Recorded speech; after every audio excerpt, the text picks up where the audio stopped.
It starts as a faint hum, a subtle vibration in the chest before an important meeting. Then it becomes a loud, looping soundtrack of worries at 3 in the morning, replaying every mistake, rehearsing every possible future disaster. It's the tightening in your shoulders as you scroll through curated images of other people's success. A silent pressure that whispers you are not enough, that you are falling behind. This feeling, this state of being we call anxiety, is not a personal failing. It is not a sign of weakness. It is, perhaps, one of the most shared and profound experiences of being human in the modern world. A silent epidemic of unease that connects us all in our quiet moments of struggle. We have become experts at managing the world outside, arranging our lives, our careers, and our relationships in a desperate attempt to build a fortress against this inner turmoil. We believe that if we can just get the right job, find the perfect partner, or achieve a certain level of success, the anxiety will finally subside. We treat our own minds like an enemy to be silenced, a chaotic storm to be controlled. But this approach is a battle fought on a constantly shifting battlefield. The more we try to control everything, the more we find to worry about, the more we resist the feeling, the stronger its grip becomes, leaving us exhausted, disillusioned, and feeling trapped in a cycle of stress and burnout. But what if the problem was never the storm itself, but our desperate attempt to command the winds? What if the solution wasn't to build higher walls, but to learn how to find peace in the very eye of the hurricane? More than 2.5 millennia ago, a man who was once a prince left his palace on a journey to understand the very nature of human suffering. He wasn't seeking to create a religion, but to find a definitive answer to the question of why we feel this pervasive sense of dissatisfaction, this deep and unsettling anxiety. What he discovered was not a set of divine commandments, but something far more practical, a kind of owner's manual for the human mind. He found a path, a timeless methodology for observing our own thoughts and emotions without being consumed by them. This is not about ancient history. It is about a living wisdom, a profound psychology that speaks directly to the heart of our modern condition. It's an invitation to stop fighting, to stop running, and to gently, curiously, turn our attention inward, to understand what the Buddha taught about anxiety, and to discover the ancient wisdom that can bring peace to our modern minds. To begin understanding the Buddha's approach to anxiety, we must first look at the cornerstone of his entire teaching, the first noble truth. And it is here we encounter a word that can be easily misunderstood: dukkha, often translated from the Pali language simply as suffering. This translation can paint a picture of Buddhism as a pessimistic or gloomy philosophy, but that interpretation misses the profound subtlety and the compassionate realism of the concept. Dukkha is not just about the big, dramatic tragedies of life like sickness, old age, and death. It is far more pervasive. Think of it less as suffering and more as a fundamental unsatisfactoriness, a subtle but constant friction between our desires and the way reality is. It's the low-grade background stress of a daily commute. It's the fleeting disappointment when a pleasant meal comes to an end. It's the vague sense of incompleteness that can haunt us even on a perfectly fine day. The quiet hum of something being not quite right. It is the inherent instability of a world where everything is in flux. Our modern anxiety is perhaps the most potent, concentrated, and recognizable form of dukkha in our contemporary lives. It is dukkha supercharged, amplified by the speed and pressures of our world. The first noble truth, therefore, is not a grim declaration that life is miserable. It is a diagnosis. It is the compassionate, clear-eyed statement of a physician looking at the human condition and saying, there is an illness here, a fundamental dis-ease, and its name is dukkha.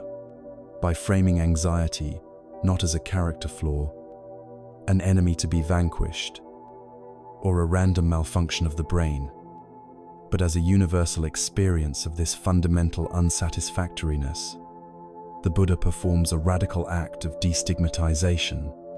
He invites us to stop blaming ourselves for feeling anxious. He asks us to simply acknowledge its presence. This is the first, and perhaps most difficult, step on the path to healing, to look directly at our anxiety, without judgment, and to simply say, this is here. This is a feeling of anxiety. This is dukkha. We spend so much of our energy running from this feeling, distracting ourselves with entertainment, numbing it with substances, or trying to reason our way out of it. We fight it. We wrestle with it. We negotiate with it, all of which are forms of resistance.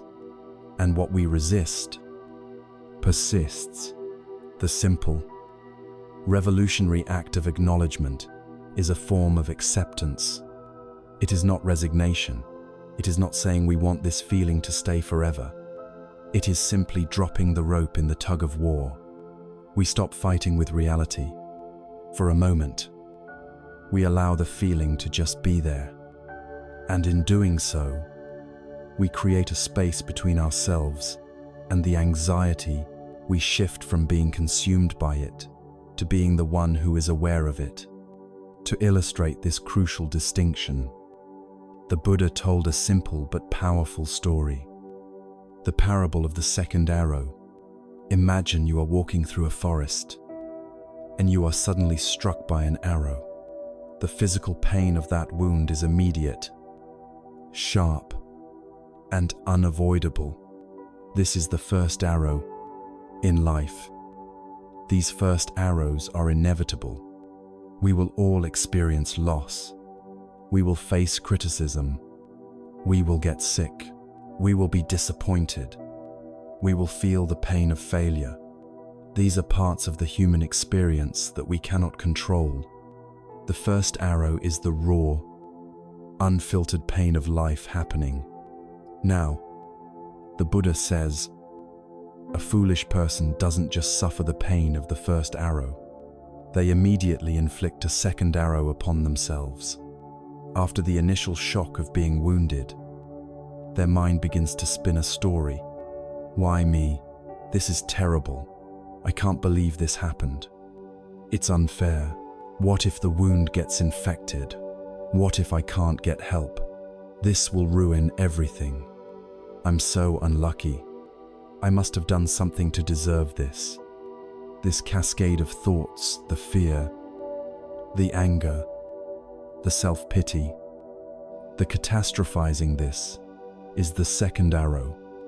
And this second arrow, the Buddha taught, is optional. It is the one we shoot into ourselves. The pain from the first arrow is unavoidable, but the suffering from the second arrow is self-created. Anxiety is almost entirely the experience of the second arrow. An event happens, a critical email from your boss, an awkward social interaction, a news report about the economy. That is the first arrow, a moment of unpleasantness. The anxiety is what follows. It is the hours you spend ruminating over the email, dissecting every word, imagining your boss's disappointment, and spiraling into fears about losing your job. It is the replaying of the social interaction in your mind, cringing at what you said, convinced everyone thinks you are a fool. It is the wave of dread about your financial future, creating elaborate scenarios of poverty and ruin. All of this mental torture is the second arrow. It is the suffering we add on top of the initial pain. The Buddha's teaching isn't a magical shield against the first arrows of life.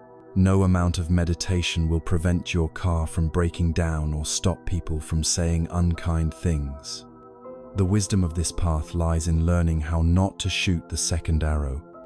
It is about learning to feel the sting of the first arrow, the raw sensation of disappointment or fear, without immediately launching into the narrative of suffering that creates the prolonged state of anxiety. Acknowledging anxiety as dukkha is the practice of seeing the first and second arrows clearly when a wave of anxiety arises.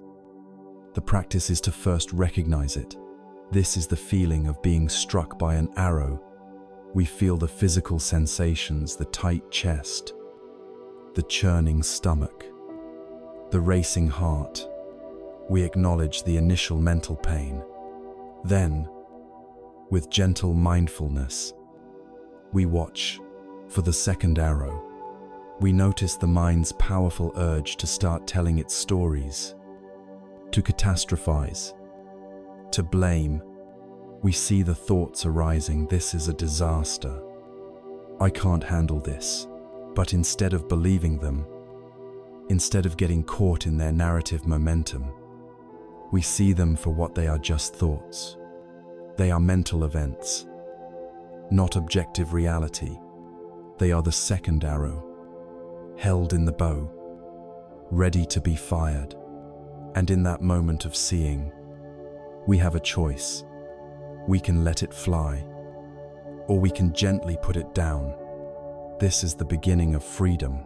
It is the profound relief of realizing that while we may not be able to control life, we can learn to control our reaction to it.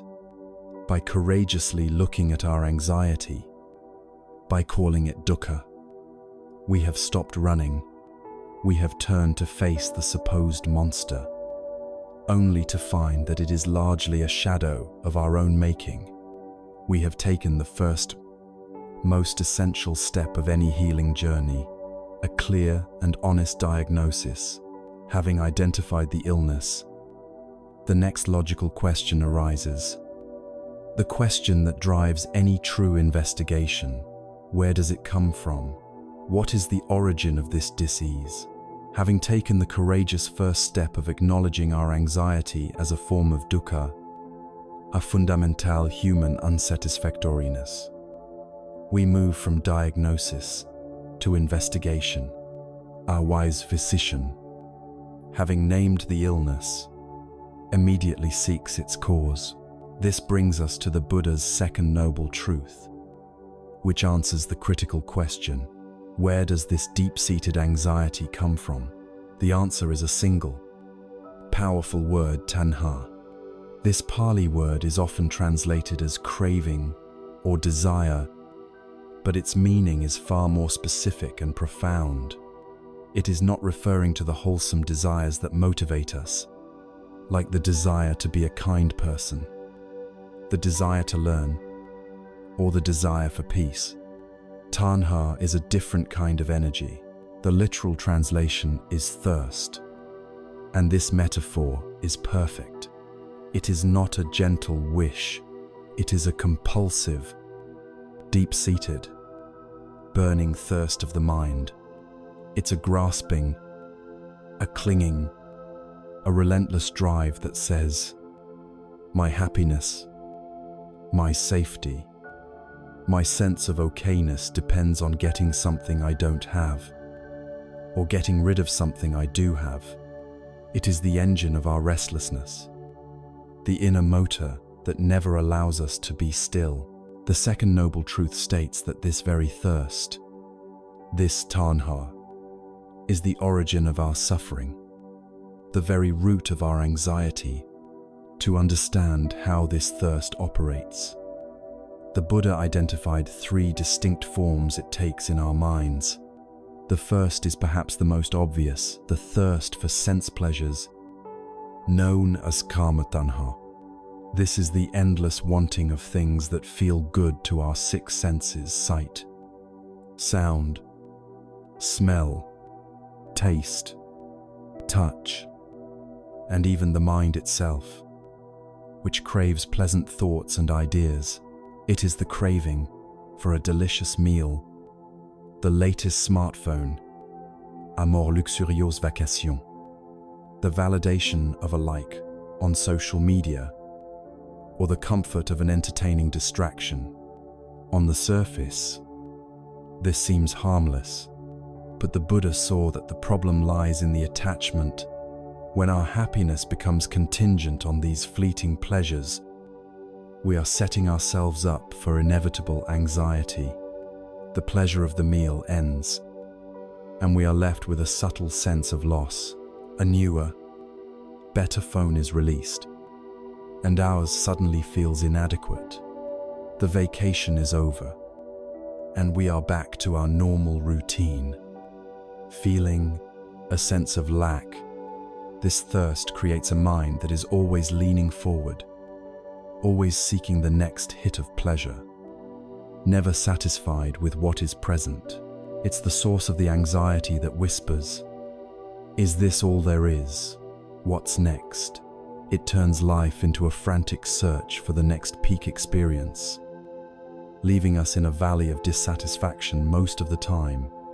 The second form of thirst is more subtle and often more powerful: the thirst for existence, or becoming, bhavatanha.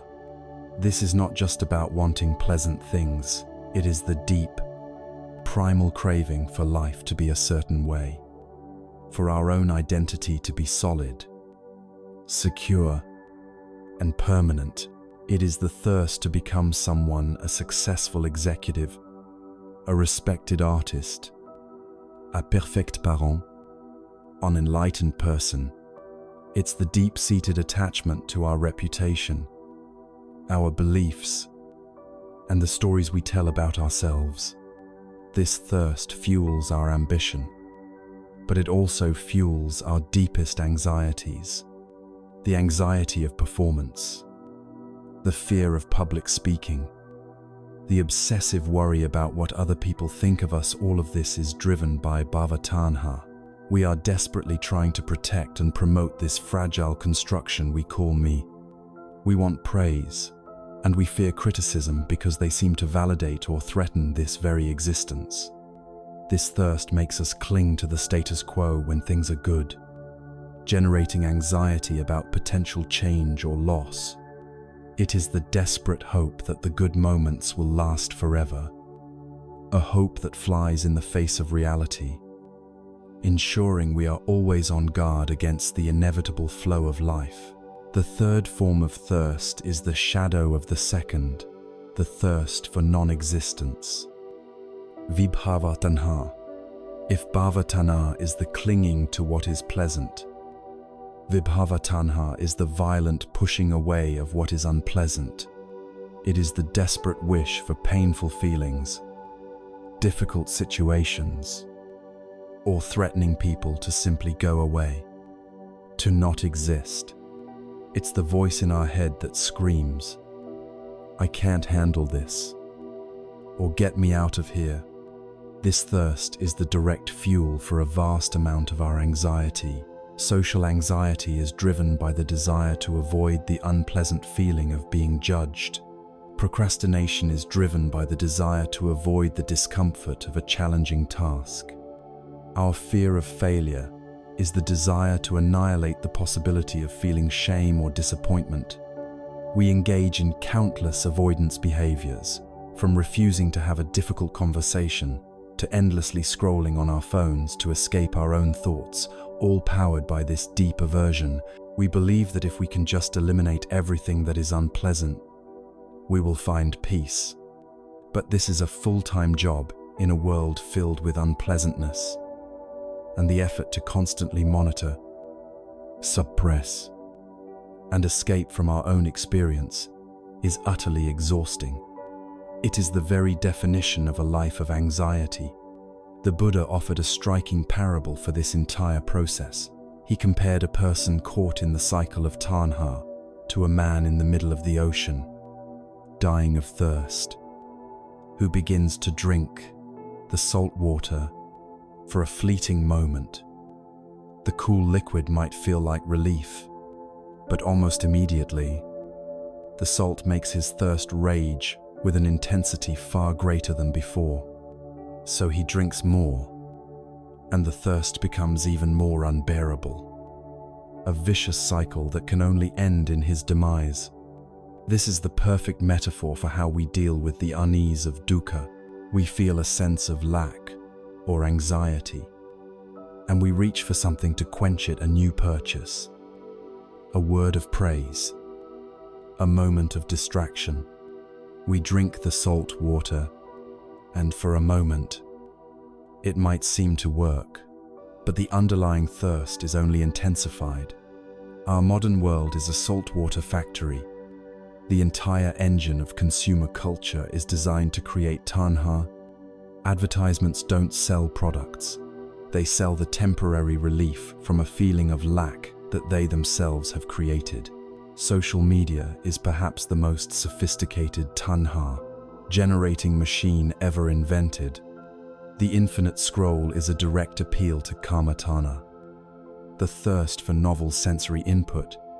The carefully curated profiles and the pursuit of likes and followers are a playground for bhavatana, the thirst to become a more idealized version of ourselves, and the fear of missing out, the fear of judgment, the constant comparison. This is a breeding ground for vibhava tanha, the desire to avoid the pain of feeling inadequate. In this light, anxiety is not a mysterious affliction.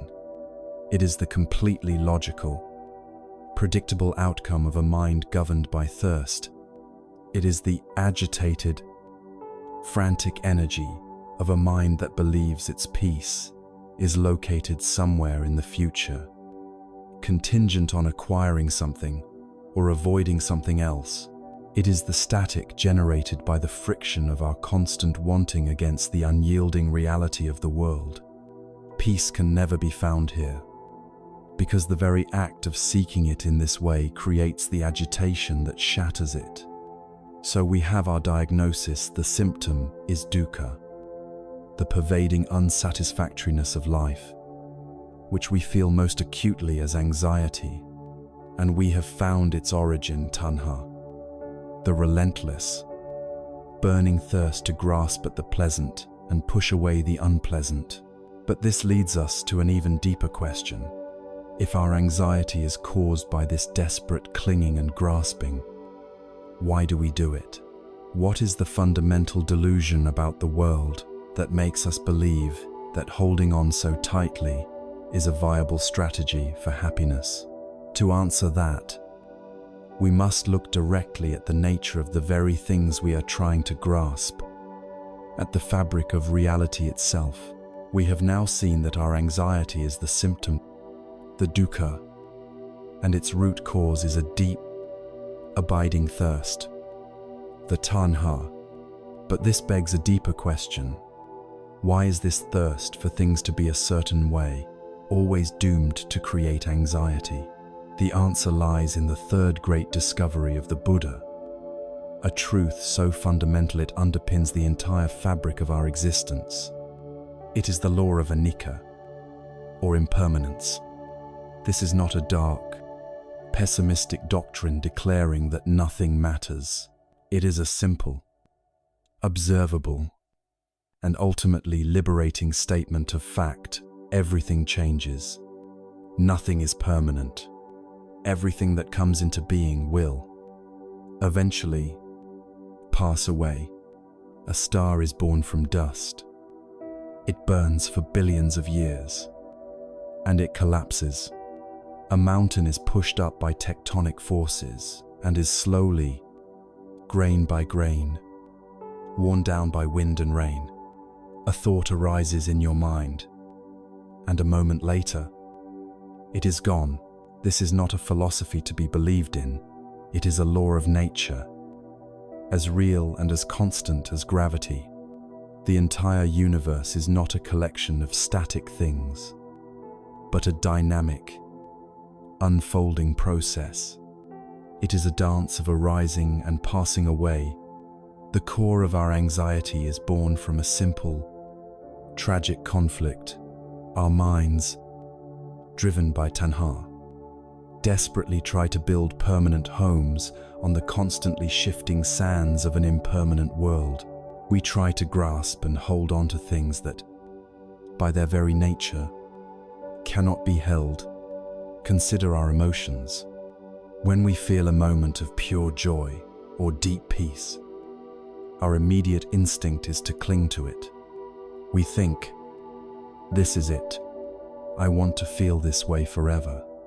This very act of clinging introduces a subtle anxiety. We start worrying about the feeling fading. We start analyzing how to recreate it in the future. The simple, pure experience of joy becomes tainted by the fear of its own absence. We are no longer present with the joy. We are guarding it. Conversely, when we feel a difficult emotion like sadness, fear, or the raw feeling of anxiety itself, we resist it fiercely. We push it away, distract ourselves, and condemn ourselves for feeling it. This resistance is like trying to hold a beach ball underwater. It takes immense energy, and the moment our attention wavers, the ball shoots back to the surface with even greater force. Our struggle against the unpleasant feeling is what gives it power and longevity. Anxiety, in this light, is the feeling of a mind at war with the natural flow of emotions, trying to freeze the river of life into a static block of ice. This law of impermanence applies not just to our fleeting emotions, but to every aspect of our lives.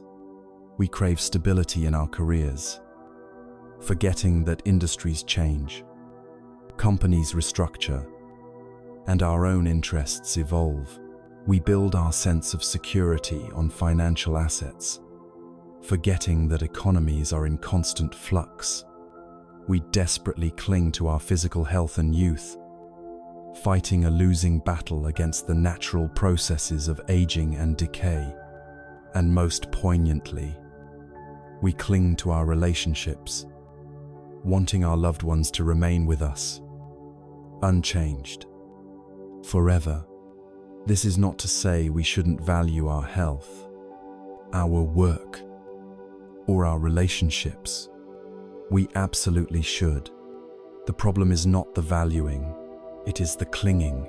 It is the deep-seated, often unconscious belief that these things should be permanent, and that if they change, something has gone terribly wrong. This belief is the blueprint for anxiety. It guarantees that we will live in a state of low-grade or even high-grade fear, because we know, deep down, that the one thing we can count on is that things will, in fact, change. The most powerful story illustrating this truth is that of a woman named Kisa Gotami. She lived during the time of the Buddha, and her young Zon, her only child, fell ill and died, overcome with a grief so profound it bordered on madness. She refused to accept his death. She picked up his small body and carried him through her village, going from door to door, begging for a medicine that could bring him back to life. Some people mocked her, others turned away in pity, but no one could help. Finally, a wise man saw her desperation and told her, "I cannot give you medicine, but I know someone who can. Go to the Buddha." Kisa Gotami rushed to find the teacher, laid her son at his feet, and pleaded for help. The Buddha looked at her with immense compassion and said, "There is only one thing you must do. Go back into the village and bring me a single mustard seed, but it must be from a house where no one has ever died." Filled with a desperate hope, Kisa Gotami began her quest. At the first house, She asked for the seed, and the family was happy to give it to her. But when she asked, "Has anyone in this house ever known death?" they looked at her sadly and said, "The living are few, but the dead are many. We lost our father just last year." She went to the next house, and the next, and the next. The story was always the same. One family had lost a spouse, another, a parent, another, a beloved child. Just like her, house by house, her frantic, personal grief began to transform. She saw that her unbearable sorrow was not hers alone.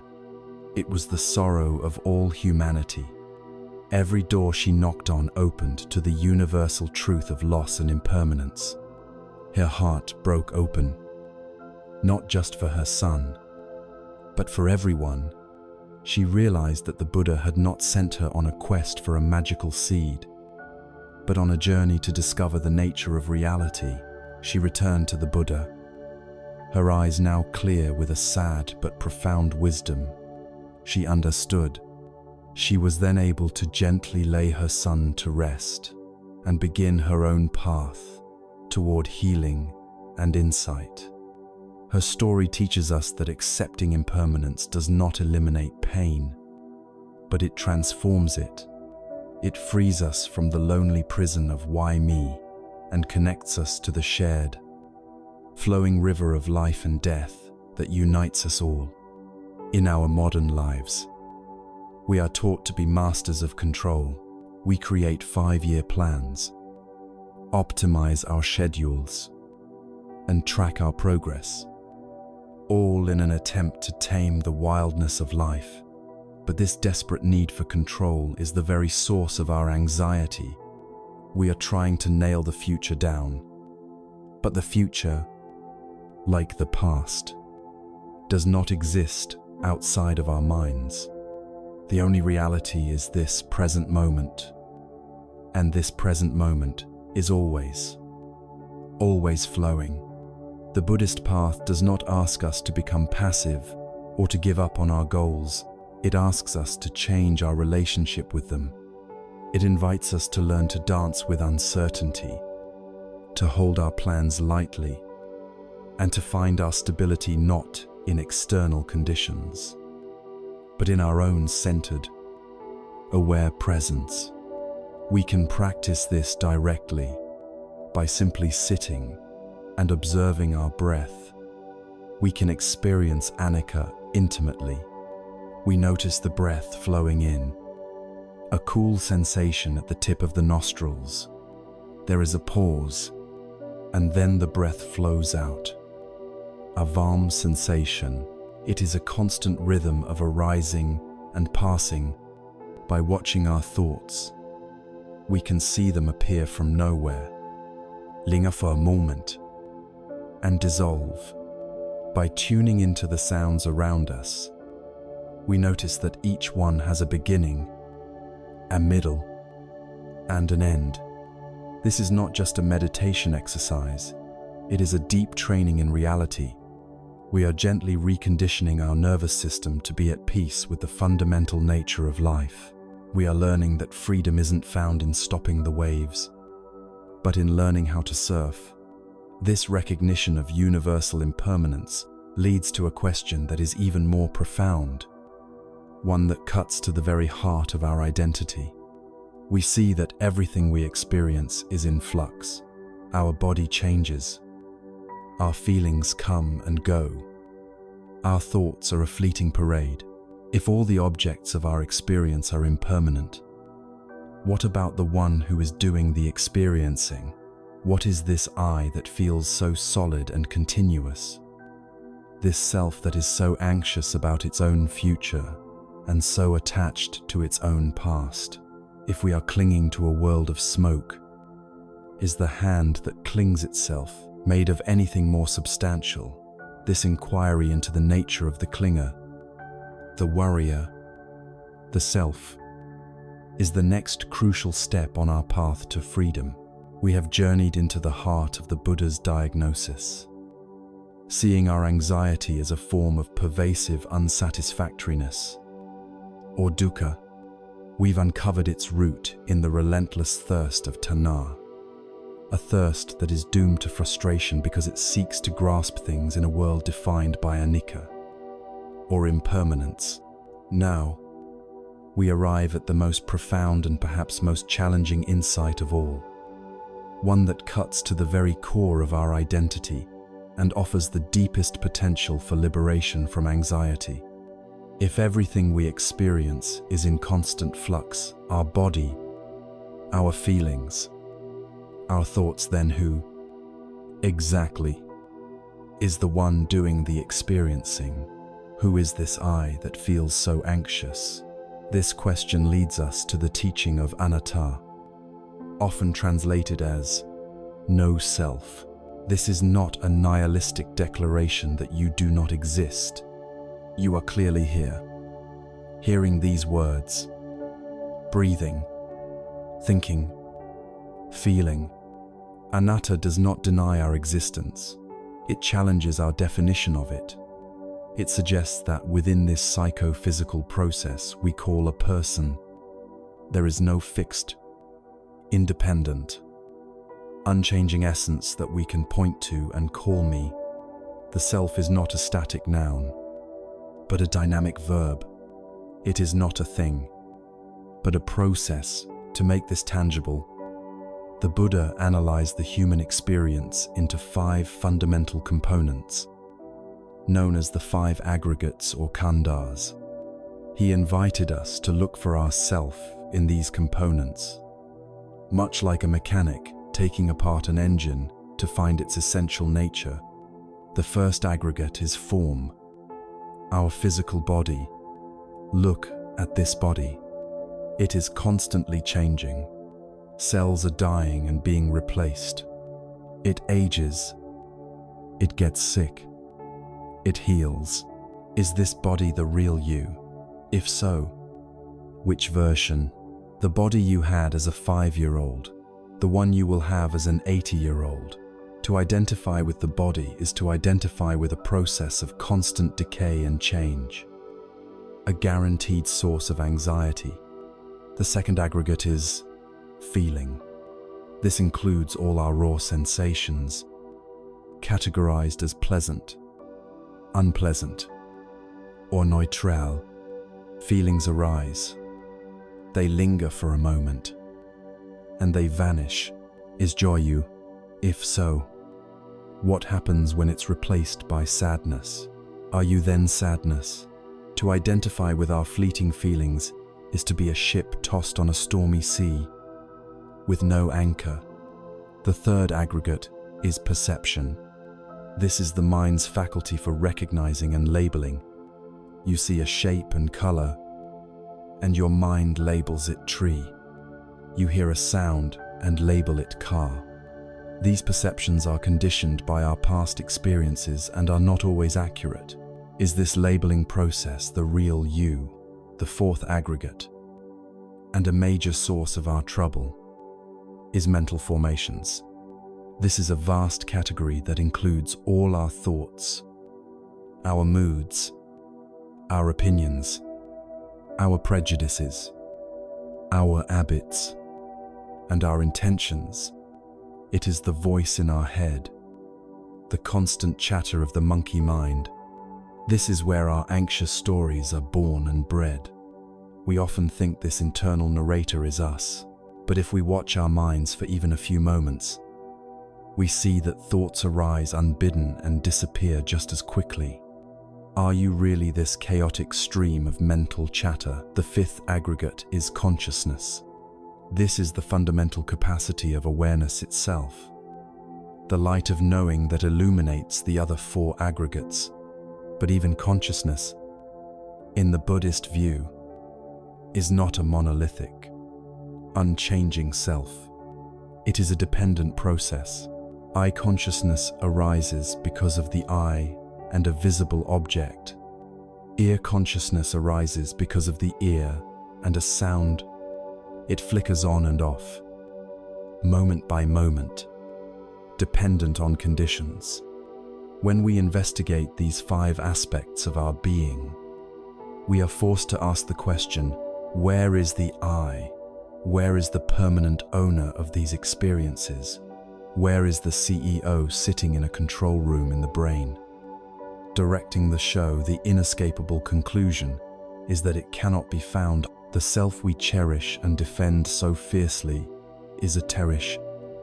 In fact, a combination of these 5 dynamic, interdependent processes.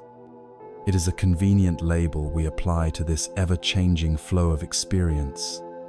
This brings us to the very heart of anxiety. Anxiety, at its core, is an act of self-preservation. It is the immune system of the ego.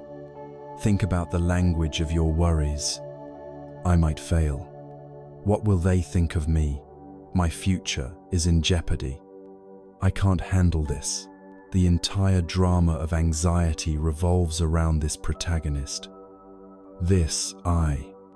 We spend our lives in a state of high alert, defending and promoting this fragile identity, terrified of it being harmed, diminished, or embarrassed. But what if the entity we are trying to protect is itself an illusion? What if we are spending all our energy guarding a house that has no one living inside?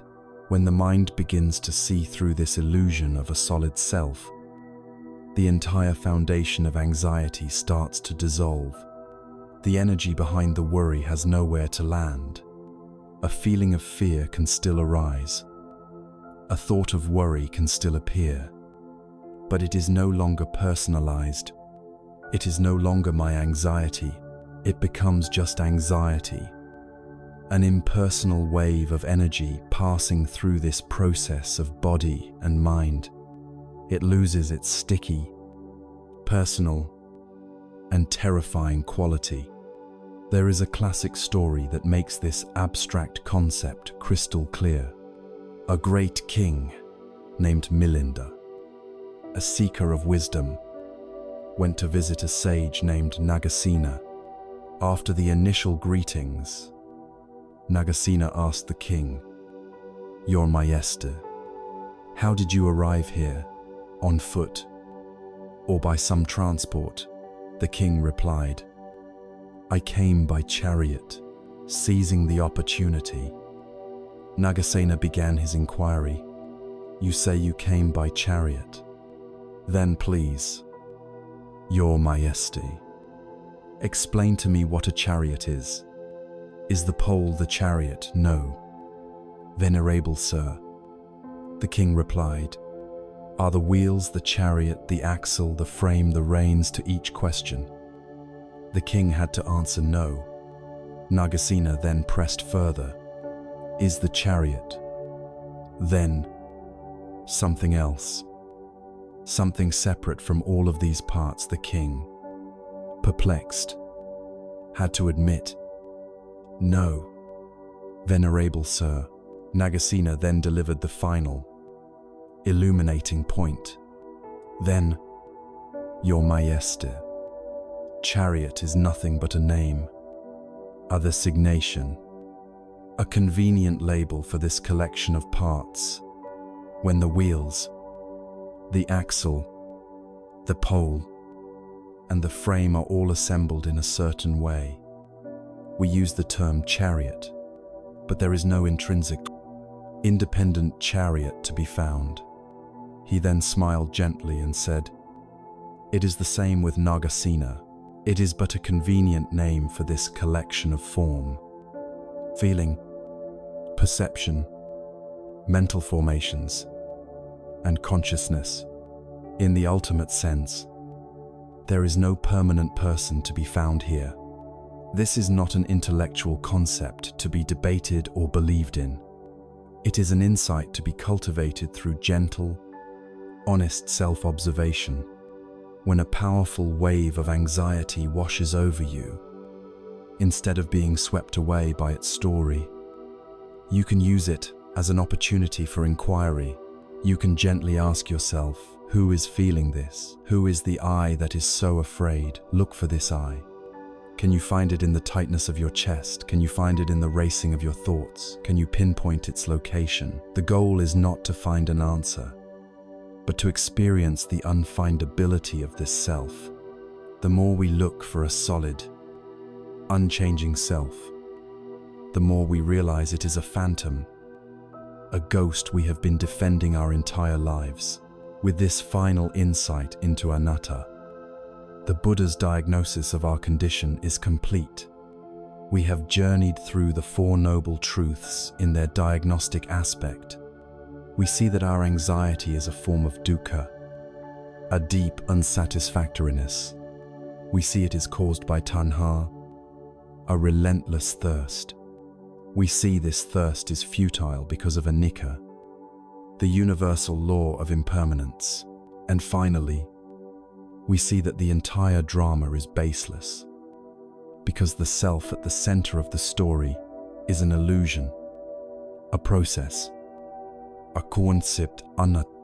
We have taken the problem apart piece by piece and looked at it from every angle. We have seen it clearly, without flinching. And now, having understood the illness so thoroughly, we are finally ready to turn our attention to the cure. We are ready to explore the specific, practical, and life-altering path the Buddha laid out to walk from the shores of anxiety to the lasting peace of liberation. This path begins with the very foundation of wisdom, the first step of the treatment, right view. Having seen that suffering has a cause, an origin, we now arrive at the very heart of that cause, the deep, magnetic pull that holds our suffering in place. It is a force so familiar that we often mistake it for love, for passion, or for identity itself. This force is what the ancient teachings call upadana, a word that translates not just as attachment, but more accurately as clinging or grasping. It is the desperate attempt to hold onto sand in a tightly clenched fist, a futile effort that guarantees we are left with nothing but the feeling of grit and loss. We believe our tight grip provides security, but in truth, it is the source of our greatest anxieties. To truly understand the path to peace, we must learn the gentle, liberating art of opening the hand, the practice of letting go. This is not an act of resignation, but an act of profound wisdom and courage, a turning towards reality rather than a battle against it. A common fear arises when we hear the term letting go, a fear that it requires us to become cold, distant, and unfeeling, like a stone statue in a forgotten garden. We think it means we can no longer love deeply, or cherish our relationships, or find joy in the world. But this is a fundamental misunderstanding. The wisdom of non-attachment does not ask you to stop loving. It asks you to stop possessing. It invites you to love more purely, more freely, without the suffocating weight of fear and expectation. Love, in its true form, is an expansive wish for the happiness of another. It is the open palm, allowing the butterfly to rest upon it, appreciating its beauty without needing to own it. Attachment, on the other hand, is the closing of that palm. It says, I need you for my happiness.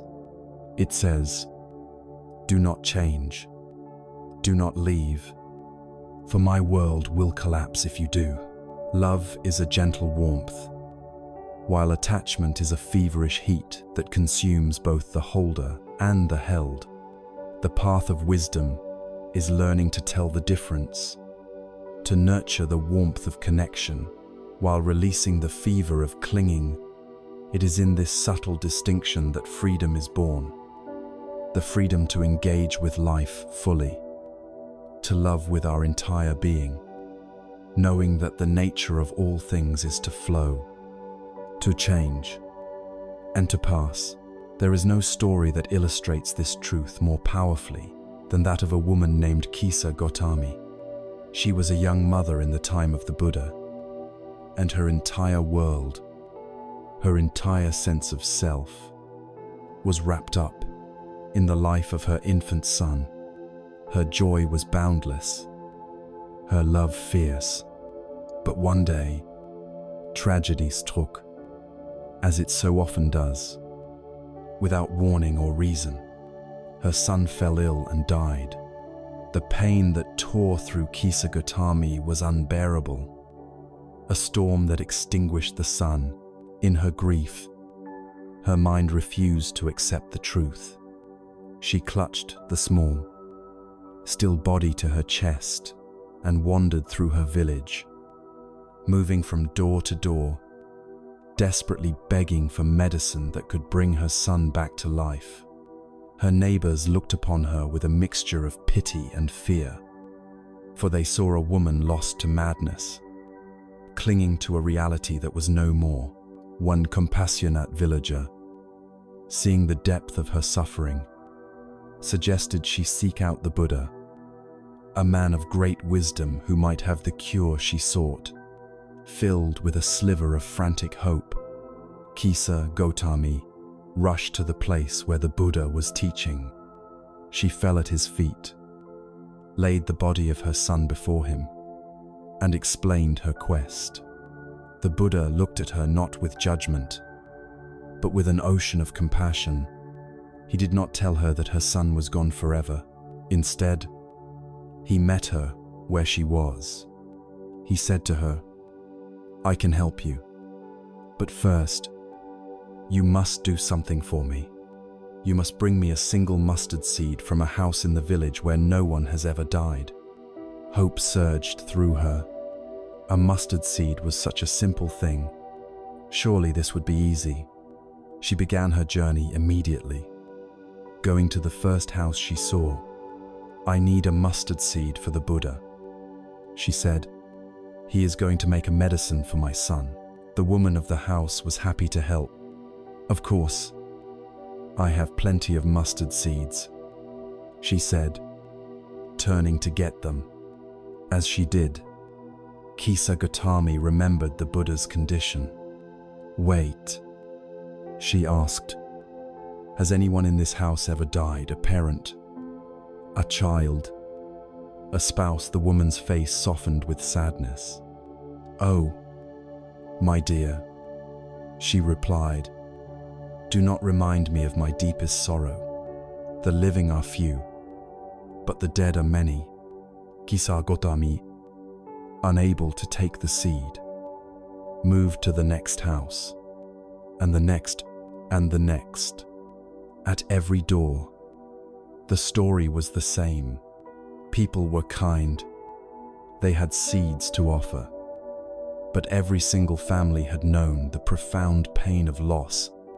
One had lost a husband, another, a mother, a third, a beloved brother. She heard a chorus of grief that echoed her own.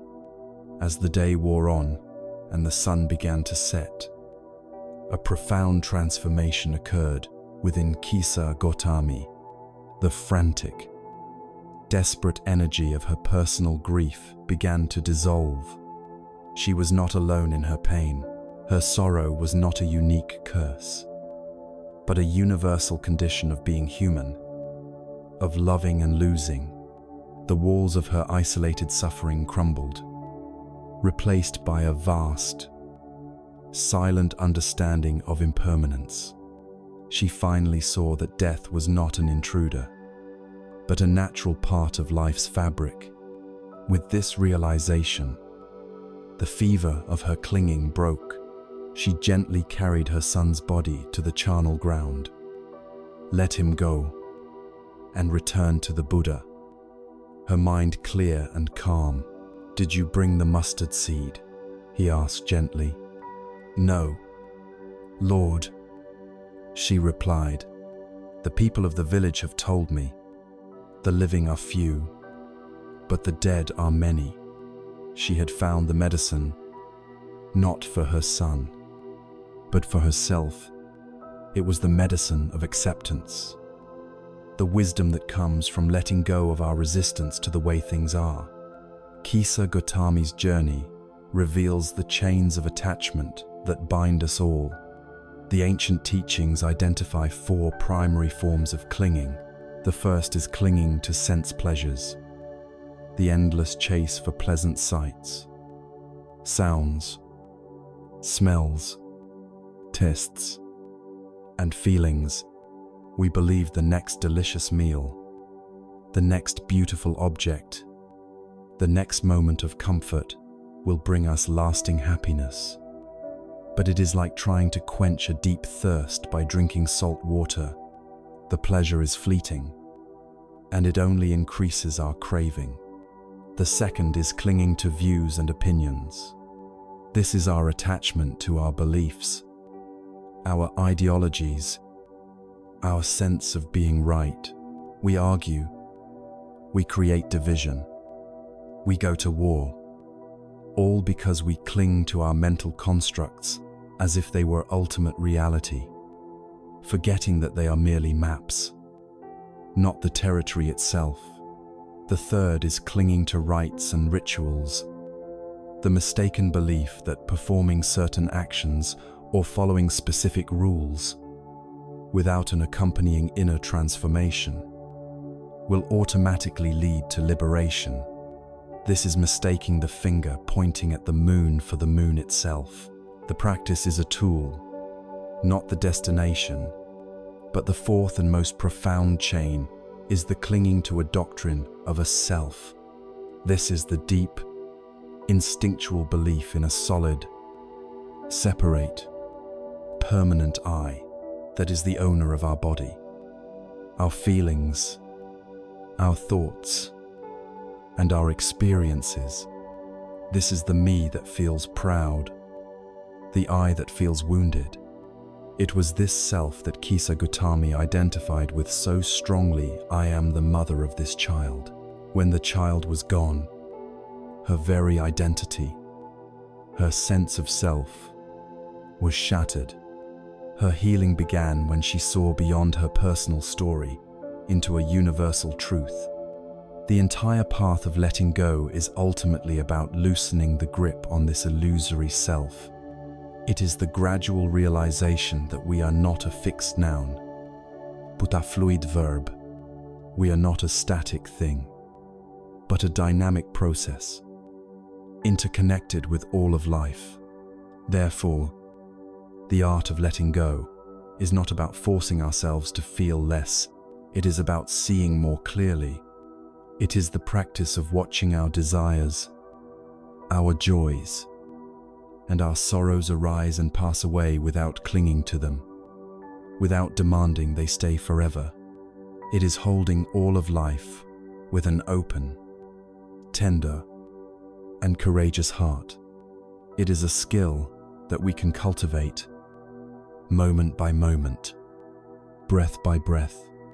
By understanding the nature of our attachments, we begin to dismantle the very architecture of our suffering.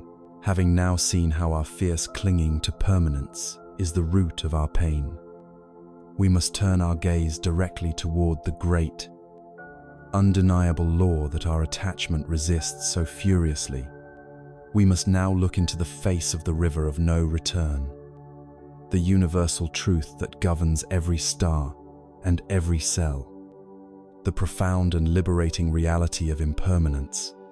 We stand now at the edge of a great river, the same river that Kisa Gautami finally saw, the one whose currents shape all of existence. The ancient Greek philosopher Heraclitus once said that no one ever steps in the same river twice, for it's not the same river and they are not the same person. This river is the great, undeniable truth of existence, the law that is as fundamental as gravity, yet one we spend most of our lives trying to deny.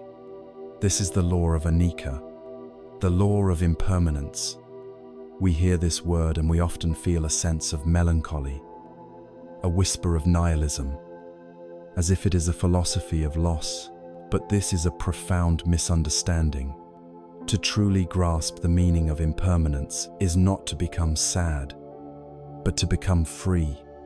It is to stop fighting a battle that can never be won, and instead, to learn how to gracefully move with the most powerful and creative force in the universe. It is to realize that the river is not our enemy. It is our very nature, and in its constant flow lies the secret to profound and lasting peace.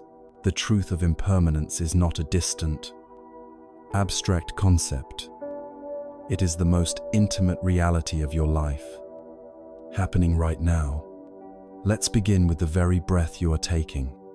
Notice the sensation of the air entering your nostrils, filling your lungs. This inhale has never happened before, and it will never happen again. It is unique. And now, feel the release of the exhale, the letting go. That breath is gone forever. Your life is a string of these unique, unrepeatable moments of arising and passing away. Now, bring your awareness to your own body. We have a concept of my body as if it is a solid, stable entity. But science confirms what the sages have always known: your body is a swirling vortex of change. Millions of your cells have died, and millions more have been born in the time it has taken me to say this sentence. The body you have now is not the same body you had 7 years ago, or even 7 minutes ago. It is a process, not a possession. Now consider your mind, the stream of your thoughts and emotions. Think of a time you felt intense anger, or overwhelming joy, or deep sadness. In that moment, the feeling seemed so solid, so all-encompassing, so permanent. It felt like it was you. But where is that feeling now? Where is the anger from last Tuesday? It arose, like a cloud in the sky. It stayed for a while, and then it dissolved. Your mind is a sky, and your thoughts and feelings are merely the weather patterns passing through. They are not solid, and they are not you. Recognizing this is the beginning of emotional freedom. When you know, in your bones, that this too shall pass, you no longer need to be a victim of every passing storm. You can find a quiet, spacious awareness that remains untouched by the turbulent weather. This law applies to everything we perceive. The seasons turn, mountains erode grain by grain, civilizations rise and fall. Impermanence is not a flaw in the system. It is the system. To resist it is to live in a state of constant tension and disappointment. It is to suffer. There is a beautiful Zen story that illuminates how to live wisely in the face of this truth. A great Zen master owned a teacup. It was not just any teacup. It was a masterpiece of exquisite, delicate porcelain. Its glaze captured the morning light in a way that seemed almost magical, and it felt perfectly balanced in his hands. He cherished it, and his students saw that he handled it with exceptional care and tenderness. One day, a curious student asked him, "Master, you seem to treasure that teacup above all your other possessions. What is its secret?" The master smiled gently and said, "I treasure this cup so deeply because, in my mind, it is already broken." The students were perplexed. This sounded like a terribly pessimistic and morbid way to view such a beautiful object. Why would he focus on its eventual destruction? Seeing their confusion, the master elaborated. The nature of all created things, he explained, is to be fragile and impermanent. This cup came from clay, and one day whether by a slip of my hand or simply the slow passage of 1,000 years. It will inevitably return to pieces. By seeing it as already broken, I am not sad. On the contrary, I am completely free to appreciate its perfect beauty in this very moment. I don't burden our time together with the anxiety of its future loss. Every time I drink tea from it, it is a full and perfect experience, because I am not taking its presence for an instant for granted. One afternoon, a student was cleaning and accidentally knocked the cup from a high shelf. It fell to the stone floor and shattered into 100 tiny pieces. The student was horrified and rushed to the master, bowing and apologizing profusely. The master simply looked at the shards on the floor, then looked at the student with a calm, compassionate gaze, and said, "Of course, there was no anger, no shock, no despair." His peace was unshaken, because in his mind, the cup had been broken for years. He had already let it go. This story is a profound teaching for our entire lives. Everything we love, everything we cherish, our health, our relationships, our youth, our talents, our very lives are just like that teacup. They are beautiful, they are precious, and they are all already broken. This is not a tragedy. It is the simple, unvarnished truth of existence. When we cling to them, demanding they be permanent, we live in a constant state of low-grade anxiety, a fear of the inevitable moment when they will break. But when we can embrace their fragile, transient nature, we are liberated. We are freed to love more deeply, to appreciate more fully, to live more presently. The knowledge of death does not have to poison life. It can be the very thing that makes life so incredibly precious. This perspective transforms impermanence from a threat into an opportunity. If things were permanent, think of what that would mean. Every mistake you ever made would be etched in stone forever. Every painful memory would be eternally fresh. A physical wound could never heal. A state of depression would be a life sentence. We could never grow, learn, forgive, or become better versions of ourselves. The law of change is the law of hope. It is the law that guarantees that no winter lasts forever, and that spring will always, eventually, return. It is what allows us to heal, to adapt, and to begin again. The ever-flowing river not only carries away what is old and no longer serves us, it also brings new experiences, new insights, and new possibilities to our shore. When we stop trying to build a dam and instead learn to build a raft, life ceases to be a struggle against the current and becomes a magnificent journey of discovery. So the wisdom of Anika is not a passive resignation. It is an active, vibrant engagement with reality. As it is the courage to love the teacup, knowing it will break. It is the wisdom to feel our feelings, knowing they will pass.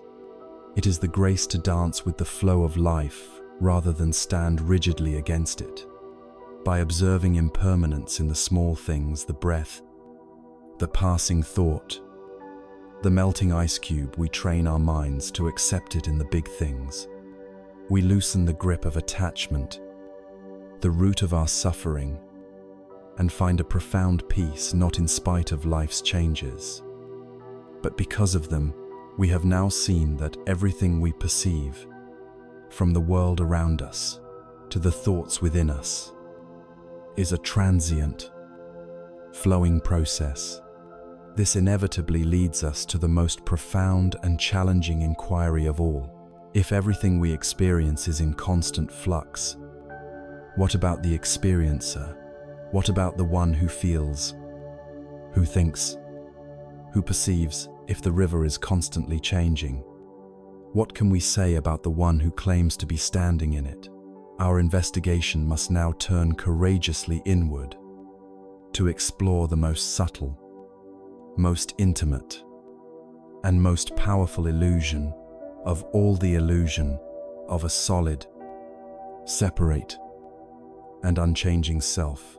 We have journeyed together into the heart of reality, seeing that our experience is defined by a subtle dissatisfaction, a constant current of suffering, and we have discovered that this is rooted in our attachment to things that are, by their very nature, impermanent. We have stood at the bank of the great river of change, but now, this realization forces us to ask the most profound and personal question of all. If everything in the universe, from the mountains to the stars, from our bodies to our thoughts, is in a state of constant, unrelenting flux, then who, or what, is the one observing all this change? What is this I that we feel so intimately? This persistent sense of self that sits at the center of our universe. We assume we are the solid, unchanging owner of our experiences, but the wisdom traditions invite us to consider a radical possibility that there is no owner, only the experience itself. This is the teaching of anatta, or no self. And while it may sound frightening or nihilistic at first, it is, in fact, the key to unlocking a freedom and a connectivity beyond anything the small, separate self could ever imagine. There is a timeless story from the Taoist sage, Zhuangzi, that shines a light on this mystery. Imagine a man rowing his small boat across a wide river on a beautifully misty morning. The world is quiet, the water is calm, and he feels a sense of peace and solitude. Suddenly, with a jarring thud, another boat collides with his. The peace is shattered. His immediate reaction is a flash of hot anger. He feels wronged, violated. He opens his mouth to shout, to curse the careless fool who crashed into him. In that moment, a whole story erupts in his mind. This is my space. I was being careful. That person is reckless and incompetent. They are to blame for this. His entire sense of a separate, righteous self flares up, ready for battle. But as he turns to unleash his fury, he peers through the mist and sees the truth. The other boat is empty. It simply broke free from its moorings upstream and was carried down by the current. In that instant, all of his anger vanishes. It doesn't just subside, it evaporates completely. Like mist in the morning sun. How can you be angry at an empty boat? There is no one to blame. There is no malicious intent to react against. There is no other to be the target of his indignation. There is only the event itself. A boat drifted and collided with his boat. Zhuangzi then poses the crucial question: if you could learn to empty your own boat, if you could navigate the river of life without a permanent passenger called I, who can be insulted, who can be praised, who can be wronged, who then could ever truly disturb your peace? The collision was never the true source of the anger. The anger was generated by the passenger. The ego, the story of me that felt personally attacked. To be free is to realize that our own boat is, in its ultimate nature, just as empty as the one that drifted downstream. This beautiful parable invites us to do something radical, to look inside our own boat and search for this passenger we call me. The Buddha offered a systematic way to do this, by investigating what he called the 5 aggregates, or the 5 heaps or bundles of experience that we mistake for a solid self. Let's look together The first aggregate is form, or the physical body. Look at your body right now. Is this truly you? This body is composed entirely of non-you elements, the food, water, and air you have consumed. It is constantly changing, aging, and is subject to illness, completely outside of your ultimate control. You cannot command your cells not to divide or your hair not to turn grey. The body is a temporary vessel, a process. So, this physical form is certainly a part of the boat, but it is not the permanent passenger. The second aggregate is feelings or sensations. These are the pleasant, unpleasant, and neutral tones that color every moment of our experience. Think of the joy of a warm embrace, or the pain of a sharp word. Are you your feelings? Clearly not. Feelings are fleeting visitors. They arise based on contact between our senses and the world. They stay for a while, and then they pass away. To define ourselves by them is to build a house on the surface of a stormy sea. Feelings are like the weather passing through the boat, but they are not the passenger. The third is perception. This is the mental function that recognizes and labels experience. When you see a color, your mind says red. When you hear a sound, it says birdsong. This is a vital cognitive tool for navigating the world. But is it you? It is a function, a process, like a software program that identifies files.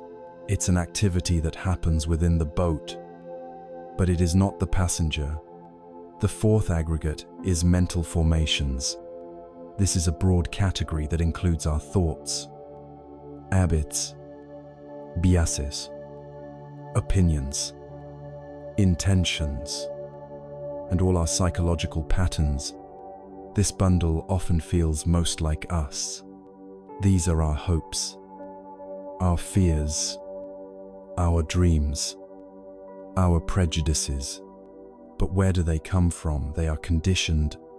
They are shaped by our family, our culture, our education, and all our past experiences. They are echoes from the past, not the voice of an essential being. This is the collection of cargo stored within the boat, but it is not the passenger. Finally, the fifth aggregate is consciousness. This is the raw faculty of awareness itself, the simple knowing of all the other four aggregates. There is consciousness of a sight, consciousness of a feeling, consciousness of a thought. Surely, this must be the I. But upon closer inspection, consciousness is never found by itself. It is always dependent on an object. It is like a light. A light only exists by illuminating something else. It has no independent existence. It arises in relationship to what is known. The light that allows us to see the cargo is essential, but it, too, is not a separate, permanent passenger. So we have searched the entire boat.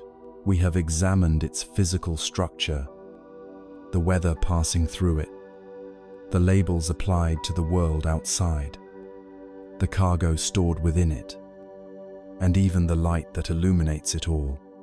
And we cannot find a single, independent, unchanging entity we can call me. The self we have been searching for is not a noun, but a verb. It is not a thing, but an event.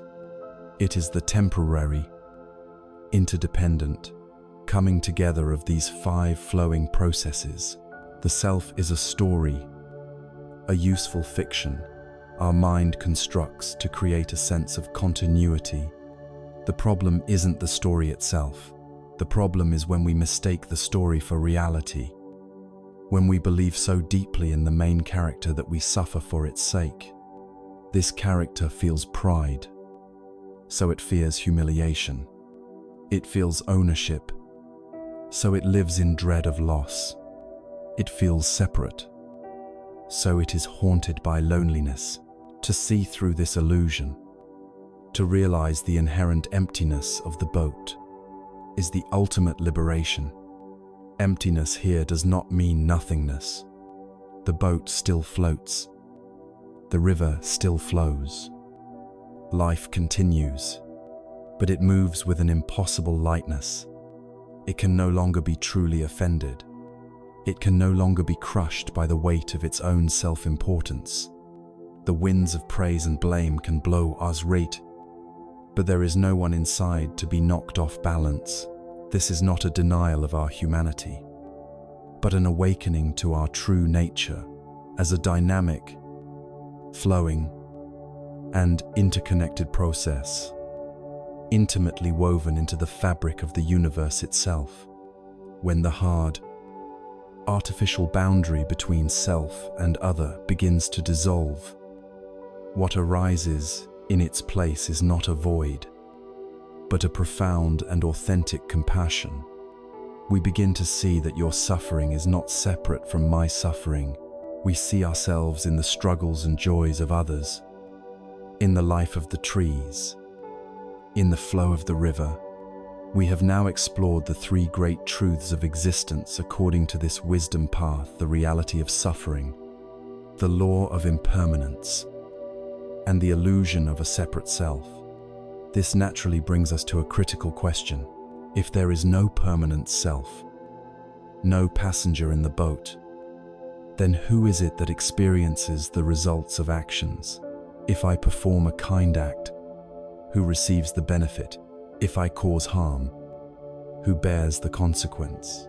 How can there be moral responsibility in a world without a fixed self?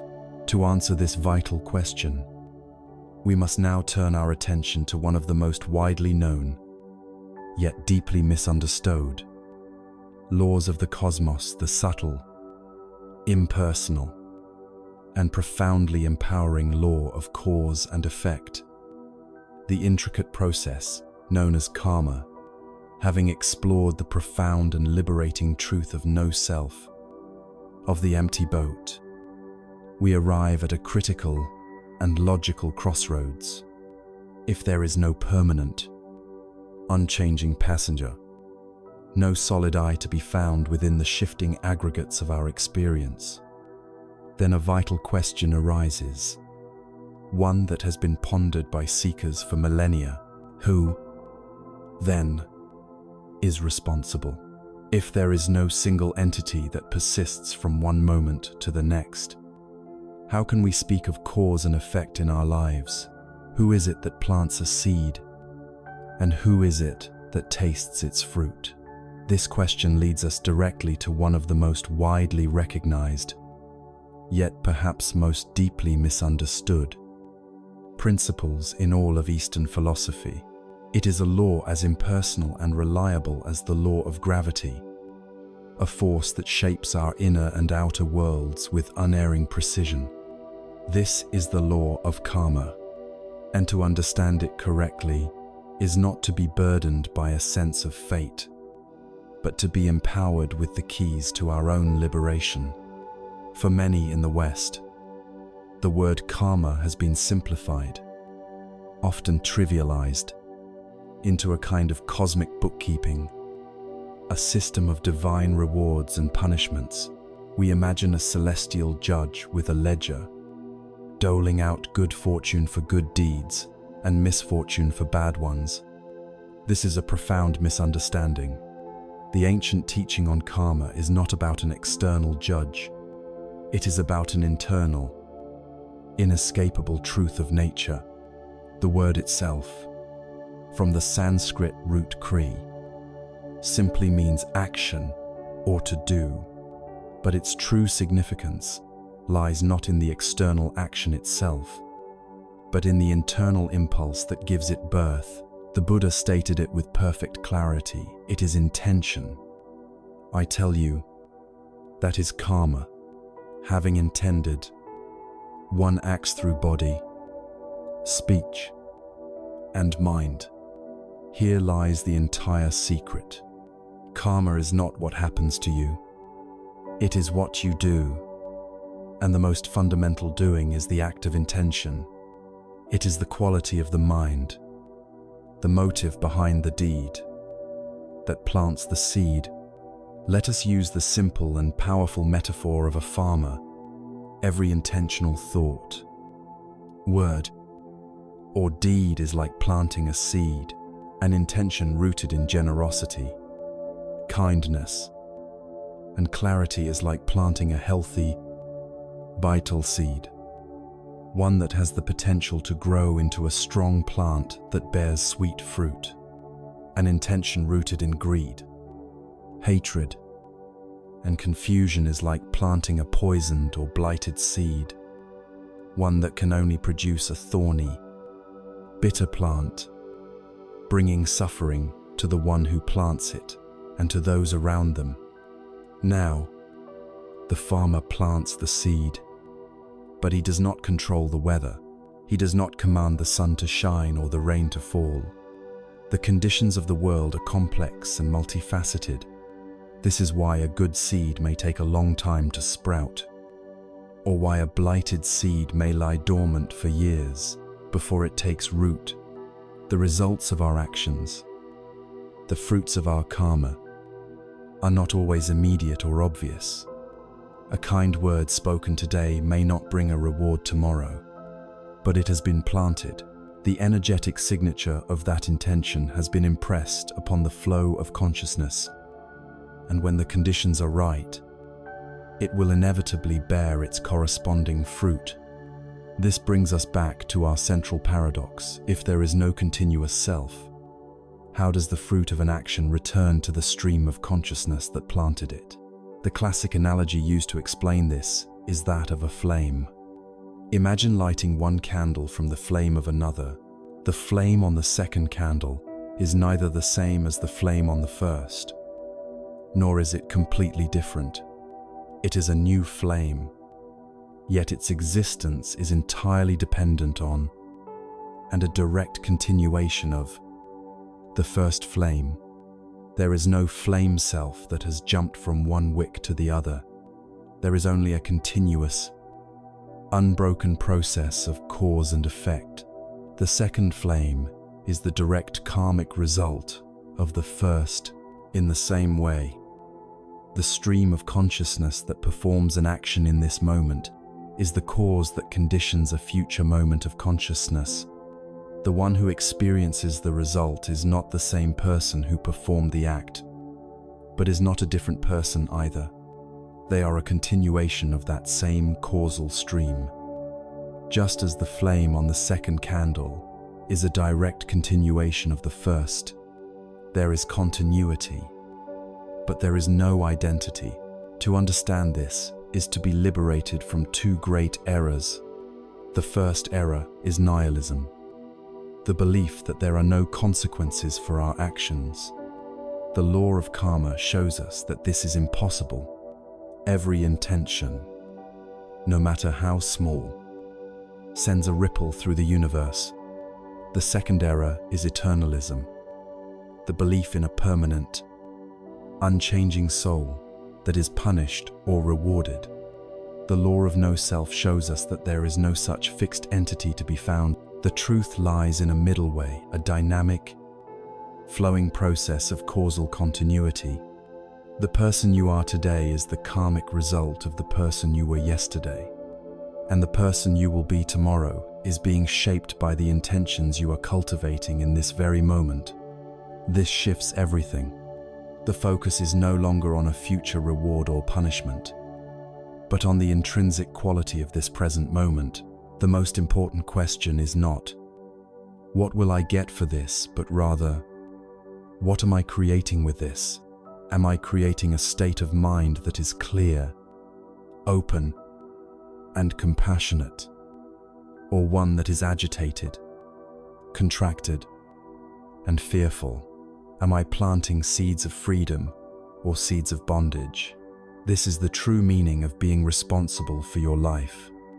It is not about blame or guilt for the past. The past is like the wake of a boat. It only shows where you have been. You cannot change it, but the rudder, the power to steer, is always in your hands. Right now, you can choose, in this moment, to turn the boat in a new direction. This is the profound message of hope embedded within the law of karma. It is not fate, it is freedom. It reveals that we are not helpless victims of circumstance, but active creators of our reality. This understanding also cultivates a deep and authentic compassion. When we see someone acting out of hatred or greed, our perspective shifts. Instead of seeing a bad person who deserves punishment, we see a suffering being who is planting the seeds for their own future misery. They are trapped in a cycle of their own making, driven by ignorance of this fundamental law. Our response, then, is not one of anger or condemnation, but of compassion, a heartfelt wish that they might awaken to this truth and free themselves from their own self-inflicted pain. We see that our own well-being is inextricably linked to the well-being of others. The seeds we plant affect the entire garden. So, karma is the engine of our experience. It is the impersonal force that explains how we become trapped in cycles of suffering, reenacting the same patterns over and over again. It is the force that binds us to the wheel of samsara, the endless cycle of birth, death, and rebirth driven by ignorance and craving. But if karma is the engine of our entrapment, it is also, by that very same logic, the engine of our liberation. If negative intentions create suffering, then positive, skillful intentions must create the path leading out of suffering. If there is a way to get entangled, there must also be a way to become disentangled. This then brings us to the most practical and hopeful part of our entire journey. It is no longer enough to understand the diagnosis of our condition. We need the prescription, we need the map. We must now explore the detailed, step-by-step guide for living that actively purifies our karma and leads us out of the labyrinth of our own creation. We must turn our attention to the practical path of transformation itself.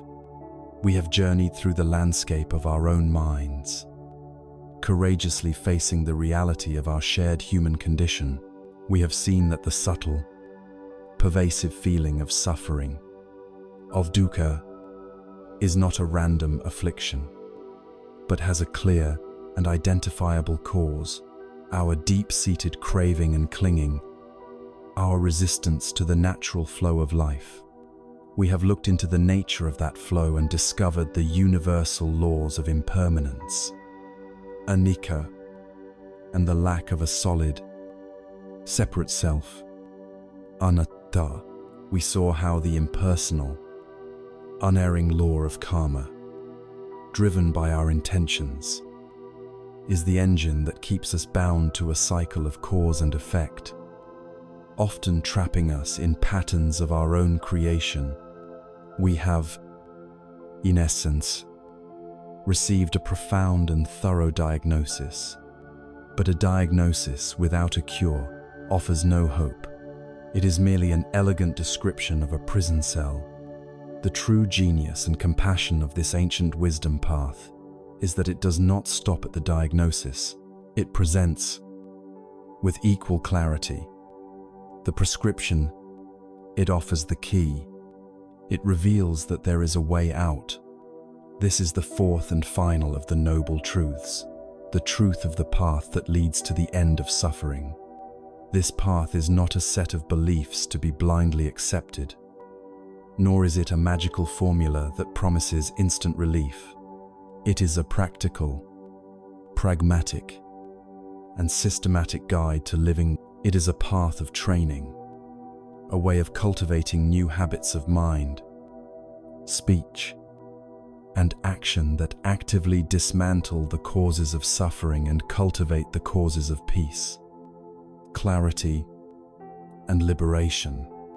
It is called the Noble Eightfold Path. It is not a linear sequence of 8 steps, where you must perfect one before moving to the next. Rather, imagine it as 8 strands woven together to create a single, strong rope capable of pulling us from the depths of confusion to the shore of awakening. Or picture a magnificent jewel with 8 facets, each reflecting the light of the others, all contributing to the gem's total brilliance. These 8 factors work together, simultaneously, each one supporting and deepening all the others. To walk this path is to transform one's entire being, to make this profound system more accessible. The 8 factors are traditionally grouped into 3 essential trainings.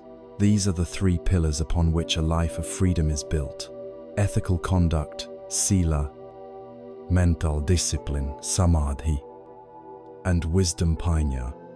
This is the complete curriculum for human flourishing. Let's look briefly at how these 3 trainings contain the 8 facets of the path. The journey begins, as all meaningful journeys must, with wisdom. This is our map and our compass. It ensures we are heading in the right direction. Wisdom includes 2 factors: right view and right intention. Right view is nothing less than seeing reality as it is. It is the intellectual and, eventually, the direct experiential understanding of the very truths we have been exploring: the reality of suffering, its cause in craving, its cessation, and the path to that cessation. It is understanding the laws of impermanence, no self, and karma. Without right view, any spiritual practice is just wandering in the dark. Right intention naturally flows from right view.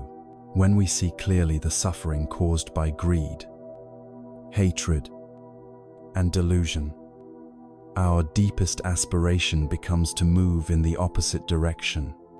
We cultivate the intention of renunciation, which is the letting go of clinging. We foster the intention of goodwill, a boundless, unconditional love for all beings. And we commit to the intention of harmlessness, a profound compassion that seeks to cause no suffering to any living thing. Wisdom gives us our bearing. The second training is ethical conduct. This is where our inner wisdom begins to manifest in the world. It is the practice of purifying our karma at its very source. It is about aligning our external life with our internal understanding. Ethical conduct includes 3 factors: right speech, right action, and right livelihood. Right speech is about recognizing the immense power of our words to create either harmony or discord. It is the practice of abstaining from lying, from speech that divides people, from harsh or abusive language, and from idle chatter that clutters the mind. Instead, we cultivate speech that is truthful, kind, helpful, and timely. Right action is the practice of embodying harmlessness in our physical deeds. It involves abstaining from taking life, from taking what is not freely given, and from sexual conduct based on exploitation or harm. It is a commitment to living with reverence for the well-being of all. Right livelihood means finding a way to support ourselves and our families that does not cause harm to others. It is avoiding professions that involve deception, exploitation, or dealing in weapons, intoxicants, or the flesh of living beings. This pillar of ethical conduct is not about being a good person to earn points. It is a deeply practical aspect of mind training. By simplifying our conduct and ensuring it is harmless, we remove the inner turmoil of guilt, remorse, and anxiety, we create a calm, clear mind, which is the necessary ground for the third and final training. The third pillar is mental discipline. This is the heart of meditative practice. It is the direct training of the mind itself, developing the strength, stability, and clarity needed to see deeply into our own nature. Mental discipline includes the final three factors: right effort, right mindfulness, and right concentration. Right effort is the gentle but persistent courage required for this inner work. It is not a striving or a forcing, but a skillful, balanced energy. It is the effort to prevent unwholesome, negative states of mind from arising. It is the effort to abandon those states if they have already arisen. It is the effort to cultivate wholesome, positive states of mind that have not yet arisen. And it is the effort to maintain and perfect those positive states that are already present. This is the work of a wise gardener, skillfully tending the soil of the mind. Right mindfulness is the cornerstone of the entire path. It is the moment-to-moment, non-judgmental awareness of what is happening as it is happening. It is paying attention to the breath, to the sensations in the body, to the feelings that arise and pass, and to the thoughts that dance through the mind. It is the practice of being fully present for our own life, rather than being lost in thought about the past or future. Mindfulness is the lantern that illuminates the path. Finally, right concentration is the fruit of this sustained effort and mindfulness. It is the ability of the mind to unify itself, to become calm, stable, and collected. It is the practice of bringing the mind to rest on a single object, allowing the inner chatter and turbulence to subside. From this state of deep calm and clarity, profound insights can arise. This is where wisdom moves from being a mere concept to a transformative, direct experience. These three trainings, wisdom, conduct, and discipline, are not separate. They are completely interdependent, each one nourishing the others. Greater wisdom inspires us to live more ethically. Living more ethically calms the mind, making it easier to concentrate. A concentrated, mindful mind is able to see reality more clearly, thus deepening our wisdom. This creates a powerful upward spiral of positive reinforcement, leading us ever closer to freedom. The path is a living, breathing process of becoming. It is a journey we undertake not to acquire something we don't have, but to uncover the peace and clarity that has been our true nature all along. Obscured by the clouds of confusion, we have now seen the complete map. We understand the destination, and we have been shown the way. Our task, from this moment forward, is to begin to walk it, to explore each of these 8 beautiful paths in our own lives, starting with the very foundation of the journey, the cultivation of a clear and accurate view of reality. We stand now at the beginning of the path itself, the magnificent 8-fold way that leads from confusion to clarity, from bondage to freedom. The very first step, the foundation upon which all the others are built, is called samadhi, or right view. At first glance, this might seem abstract or overly intellectual. We might be eager to get to the real practice, to the doing, like meditation and action. But to underestimate the importance of right view is like a sailor setting out on a vast, uncharted ocean without a compass or a map. No matter how strong their ship, how skilled their crew, or how vigorously they row, without a clear sense of direction, all their effort will be for naught. they will merely drift, or sail in circles, or worse, travel further and further away from their destination. Right view is our compass. It is the rudder that steers the ship of our life. It is the initial clarity that ensures all our subsequent efforts are guided towards the shores of liberation, and not towards some other end. So what is this right view?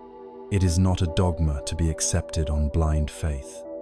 It is not a rigid ideology that we must defend against all others. In fact, the Buddha was famously critical of clinging to any views whatsoever. Rather, right view is simply seeing the world, ourselves, and the nature of existence as it truly is, not as we wish it to be, not as we fear it to be, and not as we have been conditioned to see it. It is a perspective that is aligned with reality. This understanding operates on two distinct, yet interconnected levels. The first is what we might call conceptual right view. This is the map itself. It is the intellectual acceptance of a working hypothesis about the nature of reality, a framework that gives our journey meaning and direction. This conceptual right view primarily involves an understanding and acceptance of the core principles we have already explored. It is the view that our actions have consequences, the law of karma.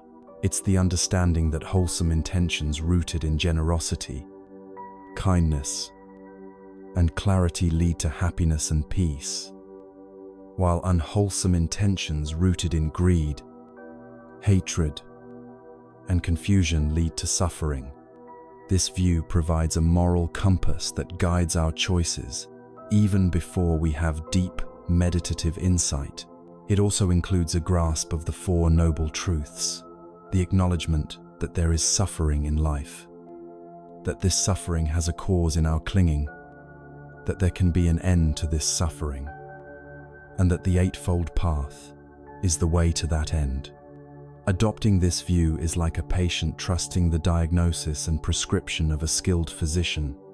We may not understand all the intricate biochemistry involved, but we trust the doctor's expertise enough to begin the treatment.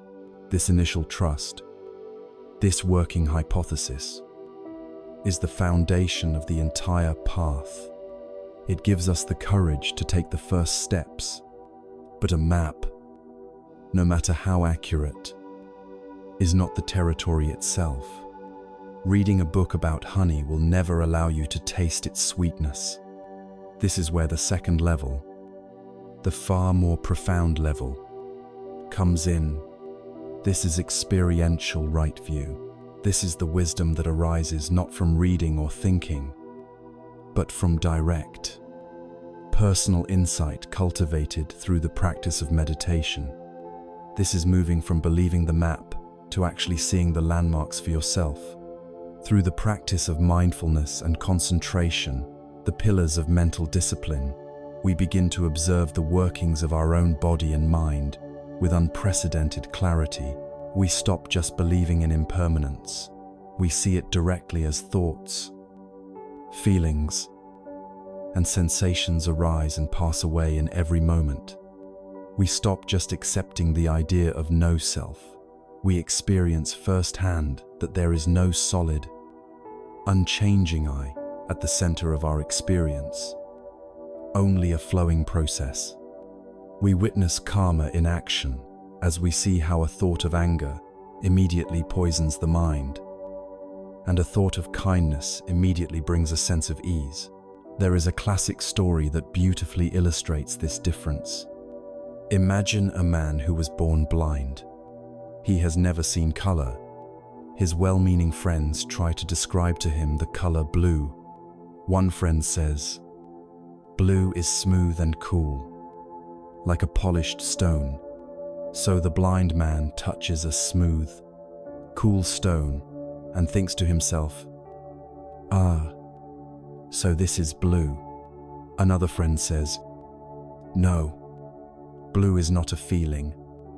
It's a sound. like the gentle, resonant tone of a distant flute. So the man listens to a flute and thinks, "Now I understand blue." A third friend says, "You are both wrong. Blue is a fragrance, like the subtle scent of lavender after a rain." He is given lavender to smell and becomes even more confused. Now he has three conflicting, fragmented, and completely incorrect ideas about what blue is. This is the state of wrong view, a perspective built on hearsay, speculation, and incomplete data. Then, one day, a masterful physician comes to the village. Through a miraculous operation, he is able to restore the man's sight. The bandages are removed, and the man opens his eyes for the first time, and he looks up at the vast, clear, morning sky. In that single, breathtaking instant, he knows what blue is. His direct experience is so total and self-evident that all his previous mistaken ideas that it was smooth, or a sound, or a scent simply vanish. He doesn't have to argue with them or intellectually disprove them.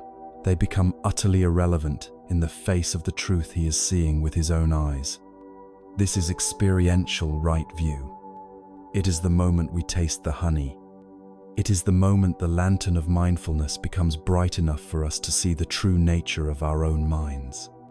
This direct seeing is what truly liberates. It cuts the roots of our ignorance in a way no amount of conceptual knowledge ever can. Therefore, the path begins with the conceptual map, but its goal is the direct seeing. We use the map to guide our practice, and our practice allows us to see the territory for ourselves. This is why a core characteristic of this path is ehipassiko, a Pali word that means come and see for yourself. It is an invitation to investigate, not a command to believe. And it is crucial to understand that right view is not a weapon. If we grasp our understanding of karma or no self and use it to feel superior to others, to judge them, or to argue and prove our own spiritual intelligence, then it is no longer right view. It has become just another form of egoic clinging, another source of conflict. True right view doesn't lead to arrogance. It leads to profound humility. It fosters a deep compassion for all beings who are still lost in the wilderness. Guided by incorrect maps, it softens the heart, because we see that everyone is simply trying to find happiness, but are often looking in all the wrong places. Right view, then, is the eye of our practice. It is the clarity that illuminates where we are, where we need to go, and why we are making the journey. It is the wisdom that understands that planting an apple seed will not yield a thorny vine. It is the perspective that allows us to see the empty boat and let our anger dissolve. It is the foundation for everything that follows. Once our view begins to clear, once the map begins to feel true and reliable in our hands, a natural question arises. What do we do now? How does this emerging clarity change our deepest motivations, our core aspirations? A clear view of reality naturally gives rise to a noble purpose, a reorientation of the heart. We must now turn to the second facet of wisdom, the powerful and transformative energy that gives life to our journey, the cultivation of right intention. Having found our bearings with right view, having been given the map that aligns with reality, we now face a crucial question. A map is a wonderful tool, but it is inert. It does not, by itself, provide the energy for the journey. What is it that animates our practice? What transforms our intellectual understanding into a living, breathing path of transformation? The answer lies in the second factor of the Eightfold Path, the second facet of wisdom, Samma Sankappa, or right intention. If right view is the seeing, right intention is the vowing. It is the heart's deep and solemn promise to align itself with what the mind now knows to be true. It is the conscious setting of our inner compass, ensuring that the entirety of our life's energy is channeled away from the causes of suffering and towards the causes of freedom. The word for intention here, Sankappa, implies much more than a fleeting wish or a casual thought. It speaks of a resolve, a determined aspiration that becomes the underlying tone of our existence. It is the answer to the question, what is my life? For right intention takes the clarity of right view and turns it into fuel. When we see clearly that clinging, ill will, and cruelty lead to suffering, a powerful resolve naturally arises to move in the opposite direction. The Buddha, with his characteristic elegance and precision, distilled this resolve into 3 specific wholesome intentions that we are invited to cultivate. These 3 intentions are the direct and powerful antidotes to the 3 great poisons of the mind: greed, hatred, and delusion. They are the intention of renunciation, the intention of goodwill, and the intention of harmlessness. Let us first explore the intention of renunciation. To the modern ear, the word renunciation can sound severe and joyless. It might conjure images of self-denial, of giving up everything that makes life pleasurable. But this is a fundamental misunderstanding of its purpose. The intention of renunciation is not born from a hatred of the world, but from a deep love of true and lasting peace. It is not about giving up what is good, but about willingly letting go of what we now see is harmful. Imagine a small child who has found a shard of glittering glass and is clutching it tightly in her fist. The glass is sharp, and it is cutting her, but she is mesmerized by the way it sparkles. A wise parent, seeing this, does not simply scold the child or try to wrench the shard from her hand. Instead, the parent offers the child something far more wonderful, a beautiful, safe, and engaging toy. The child, seeing the superior joy and safety of the new object, willingly opens her hand and lets the painful shard fall to the ground. This is the spirit of renunciation. Through right view, we see that clutching at fleeting pleasures, people, and experiences as if they were permanent is the glittering shard that cuts our hearts. The path offers us the profound, unshakable peace of non-attachment. Renunciation is the joyful act of dropping the glass to accept the gift. It is the trade of a small, painful pleasure for a vast, boundless freedom. It is the intention to let go. The second wholesome intention we cultivate is the intention of goodwill. This is the direct antidote to the poison of aversion, hatred, and ill will. The Pali word, abhyapada, literally means non-ill will, but its essence is far more active and positive than that. It is the intentional cultivation of metta, or loving kindness. It is the sincere and heartfelt wish for the genuine happiness and well-being of all living beings. Without exception, to understand its importance, we only need to reflect on the state of a mind consumed by anger or resentment. It is a mind that is on fire. It is agitated, contracted, and filled with pain. There is an old saying that holding on to anger is like grasping a hot coal with the intent of throwing it at someone else. You are the one who gets burned first. The intention of goodwill is the practice of putting down that hot coal. It is the recognition that every being, from the smallest insect to the most difficult person we know, shares the same fundamental desire that we do. They want to be happy and free from suffering.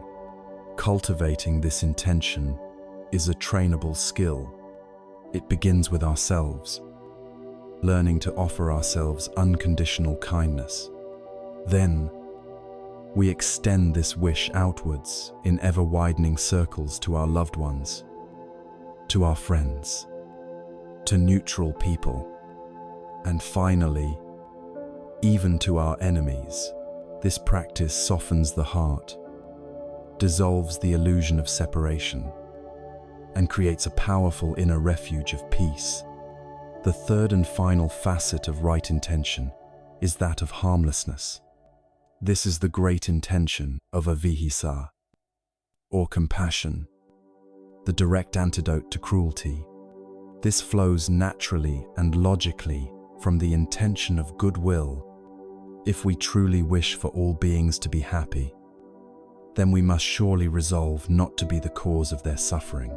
This is a commitment to non-violence in its most profound sense. It extends far beyond the obvious physical act of not hurting or killing. It is the intention to cause no harm through our words, which can so often be used as weapons. It is the intention to cause no harm through our thoughts, abandoning the inner monologues of judgment and condemnation that poison our own minds before they ever affect anyone else. This commitment to harmlessness also applies to ourselves. How often are we our own worst critic, our own cruelest tormentor? The intention of harmlessness means laying down the whip of self-judgment and treating ourselves with the same compassion we would offer a dear friend. This intention is deeply connected to wisdom. All acts of cruelty are born from the delusion of a separate self, the mistaken belief that our happiness can be built upon the suffering of another, when right view shows us our deep interconnection with all of life. The intention of harmlessness becomes the only sane and logical response. Harming another becomes as absurd as the right hand intentionally striking the left. These three intentions of letting go, of loving kindness, and of compassion are not merely noble ideals. They are powerful tools for mental purification. Think of your mind as a garden. For years, perhaps, the winds have blown seeds of greed, hatred, and confusion into it, and they have taken root. Right intention is the conscious act of no longer watering those weeds. More than that, it is the deliberate act of planting new seeds, the beautiful flowers of generosity, goodwill, and wisdom. Every time you consciously choose to let go of a resentment, you are cultivating renunciation. Every time you silently wish a stranger well in the grocery store, you are practicing goodwill. Every time you choose a kind word over a sharp one, you are embodying harmlessness. Each of these small acts strengthens the intention, like water slowly carving a path through stone. Our repeated intentions shape the landscape of our consciousness, creating new neural pathways, new habits of the heart. This is where our true power and freedom lie. We cannot always control the events that happen to us, the storms of the outer world, but we always have the capacity to choose our inner response. The rudder of our intention is always in our hands. Right view gives us the map, but right intention is what makes us lift the anchor, set the sails, and commit our hearts to the journey. It infuses the entire path with a sense of purpose and warmth. It transforms the path from a dry, technical manual into a vibrant, heartfelt engagement with life. Now that we have established our map and set the compass of our heart, the journey must begin in earnest. Our inner world must find its expression in our outer world, and the very first place where our intentions become manifest, where they cross the threshold from the private world of our mind to the shared world with others is through our communication. We must now explore the first pillar of ethical conduct, the profound and challenging practice of right speech. Having set our course with right view and ignited the engine of our journey with right intention, we now arrive at the first pillar of ethical conduct, the point where our inner transformation begins to touch the outer world. Our intentions, no matter how noble, remain trapped in the private realm of our minds until they are expressed, and the very first, most common, and most powerful way we express them is through our speech. This is the practice of samavacha, or right speech. In our modern age of endless communication of social media, instant messaging, and 24-hour news cycles, this practice is not merely relevant, it is essential for our survival and sanity. We so often think of our words as weightless, as fleeting puffs of air, but the wisdom traditions teach us that words are actions. They are a potent and immediate form of karma. With our words, we can build bridges or erect walls. We can offer a healing balm or inflict a festering wound. We can create worlds of trust and safety, or worlds of fear and suspicion. To practice right speech is to learn how to use this incredible power wisely, to transform our communication from a source of conflict and confusion into a profound tool for awakening and connection. This practice is not about censorship or developing a rigid, unnatural way of talking. It is the art of applying mindfulness and compassion to our communication. The traditional teachings provide a wonderfully clear framework for this, focusing on 4 types of unskillful speech to abstain from, and by extension, 4 types of skillful speech to cultivate. The first of these is to abstain from false speech. This is more than just telling obvious lies. False speech encompasses any form of intentional deception. It includes exaggeration to make ourselves seem more important, making promises we have no intention of keeping, and twisting the truth to our advantage. It includes the subtle deceptions of omission, where we leave out key information to mislead someone. In our digital world, it can mean curating a false online persona, presenting a perfect, edited version of our lives that hides our authentic struggles, all in the service of gaining approval. The root of all false speech is fear and greed, fear of consequences, fear of disapproval, greed for a certain outcome. The result of false speech is a life of immense complication. It pollutes the mind with the stress of having to remember which lie was told to whom. It fundamentally erodes trust, the bedrock of all meaningful relationships. The positive cultivation here is a radical commitment to truthfulness. This is not a license to be brutally honest without regard for others' feelings, but a commitment to align our words with reality. It requires courage, the courage to be vulnerable, to admit when we are wrong, to present ourselves authentically. The result of this practice is a life of profound integrity and simplicity. When your inner reality and your outer expression are aligned, the mind becomes calm, spacious, and uncluttered. You build deep and unshakable trust with others. And most importantly, you learn to trust yourself. Your word becomes your bond, and you create a world of clarity around you, free from the exhausting burden of pretense.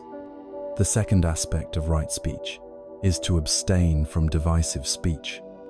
This is the poison of slander, gossip, and backbiting. It is using words to set one person against another. It's the act of carrying tales, of telling one person what another has said about them. in order to create discord. It's the whisper in the hallway, the critical comment about an absent colleague, the spreading of rumors.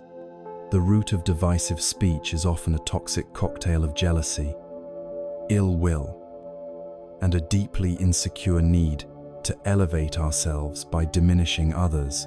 It creates a false, temporary sense of alliance with the person we are speaking to, but it is an alliance built on the shaky ground of shared negativity. The consequences are devastating. Divisive speech destroys harmony in families, workplaces, and communities. It sows seeds of suspicion and doubt, poisoning the atmosphere with mistrust. Ultimately, it isolates the speaker, as others come to realize that if they are willing to speak this way about someone else, they will surely do the same to them when they are not around. The antidote is to intentionally cultivate harmonious speech. This is the active practice of using words to build bridges, not walls. It means making a commitment to speak of the good qualities of others. It means refusing to participate in the casual cruelty of gossip. When you hear a negative story about someone, you let it stop with you. You don't pass it on. More than that, it is the practice of actively looking for ways to unite people, to help them understand each other better, to heal rifts and reconcile conflicts. It is speech that celebrates our shared humanity rather than highlighting our differences. To practice this is to become an agent of peace, creating an environment of safety and mutual respect wherever you go.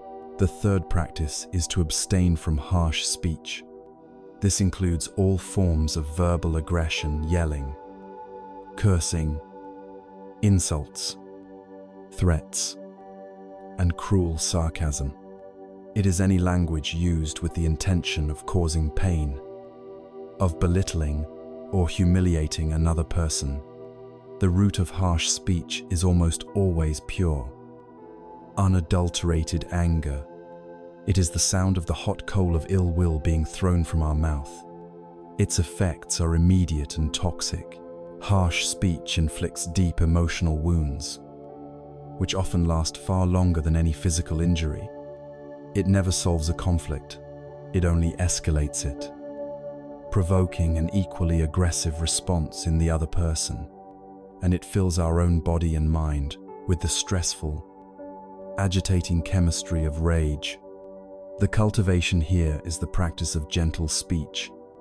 This does not mean becoming weak or passive, or failing to speak up against injustice. It is possible to speak the truth, to set firm boundaries, and to disagree strongly, all while maintaining a tone of respect and kindness. Gentle speech is speech that is, in the Buddha's words, pleasing to the ear, agreeable, and goes to the heart. It is the practice of pausing when we feel anger rising, of taking a breath before we speak, of choosing words that are intended to clarify and connect, rather than to wound and conquer. This practice soothes our own nervous system and creates the possibility for genuine dialogue and understanding with the other person. Finally, the fourth aspect of right speech is to abstain from idle chatter. This is pointless, purposeless talk that serves only to fill silence or to distract a restless mind. It's frivolous gossip, aimless speculation, and the endless consumption and production of trivial information. In our age, this is perhaps the most pervasive form of unskillful speech. It is the mindless scrolling through social media feeds, the leaving of reactive comments, the sharing of content without reflection. The root of idle chatter is an agitated mind that is uncomfortable with silence and stillness. The consequence is a mind that is perpetually distracted, fragmented, and drained of energy. It prevents the development of the calm, focused concentration necessary for deep insight. The positive practice here is the cultivation of meaningful speech and its beautiful counterpart, noble silence. Meaningful speech is speech with a purpose. Before speaking, we can train ourselves to pass our intention through a series of gates. Is what I am about to say true? Is it kind? Is it beneficial? Is it necessary? And is this the right time to say it? This mindful filter ensures that when we do speak, our words have weight and value. But just as important is the cultivation of noble silence. This is not an awkward, empty silence, but our rich, full, and peaceful silence. It is the ability to simply be present without the compulsive need to fill the space with noise. In this silence, we can hear ourselves think. We can connect with our deeper feelings. We can truly listen to others and to the world around us. To practice right speech, then, is to undertake a profound purification of our relationship with ourselves and the world. It is not about becoming a perfect speaker overnight, but about bringing a gentle, moment-to-moment awareness to this powerful, habitual activity. It simplifies our lives, calms our minds, builds trust, and heals relationships. And just as our intentions to be harmless and compassionate manifest through our words, they must also manifest through our physical deeds. Having begun to purify our communication, we must now extend this discipline of non-violence and wisdom to the actions of our body. We turn now to the next pillar of ethical conduct, the practice of right action. Having explored the profound practice of right speech, learning to make our communication a bridge rather than a barrier, we now extend this discipline of compassionate action into the physical realm. This is the fourth factor of the path. Samma kamanta, or right action. Our bodies are not separate from our minds. They are the vehicles through which our intentions find their most concrete expression in the world. When the mind is agitated by greed, the hands will grasp. When the heart is inflamed with anger, the fists may clench. But when the mind is settled in wisdom and the heart is guided by compassion, our physical actions naturally become gentle, considerate, and harmless. The practice of right action, therefore, is not about conforming to an external set of rigid rules. It is the natural, graceful flowering of a cultivated inner life. It is learning to move through the world in a way that protects both our own peace of mind and the well-being of others. The teachings on right action are profound in their simplicity, focusing on three fundamental areas of conduct. These three precepts, when practiced diligently, are enough to prevent the vast majority of suffering caused by our physical deeds. They are the essential guidelines for living in harmony with ourselves and with the world. The first of these is the commitment to abstain from taking life on its most basic level. This is a clear and unequivocal vow to refrain from killing other human beings. But its spirit extends much further. It is a deep commitment to non-violence in all its forms, a practice of what the great Mahatma Gandhi called ahimsa. It means abstaining from physical violence, from assault, and from causing bodily harm to any living creature. In our modern context, this principle invites us to look deeply at the consequences of our actions. It encourages us to consider how our lifestyle and consumer choices may support industries that inflict cruelty upon animals. It prompts us to reflect on our relationship with the environment, recognizing that the careless destruction of habitats is also a form of taking life. At its heart, this practice is about cultivating a profound reverence for life. It is a radical shift from an attitude of dominance and exploitation to one of respect and stewardship. The positive cultivation here is the active protection and nurturing of life, wherever we find it. It might manifest as the simple act of gently escorting a spider out of your home instead of crushing it. It could be the act of planting a tree, contributing to a wildlife fund, or adopting a diet that consciously seeks to minimize harm. When we practice this, we are not just avoiding negative karma, we are actively cultivating a gentle and compassionate heart. We begin to see ourselves not as separate from and superior to other beings, but as part of a vast, interconnected web of existence, where every life is precious. The second precept of right action is to abstain from taking what is not given. At its most straightforward, this means not stealing. It is a commitment to respect the property of others and to refrain from taking anything that has not been freely offered to us. But like the first precept, its implications run deep into the fabric of our modern lives. Taking what is not given can extend to the theft of intellectual property, such as plagiarism or the illegal downloading of music and films. It can mean finding clever loopholes to avoid paying our fair share of taxes, or taking advantage of a cashier's mistake in our favor.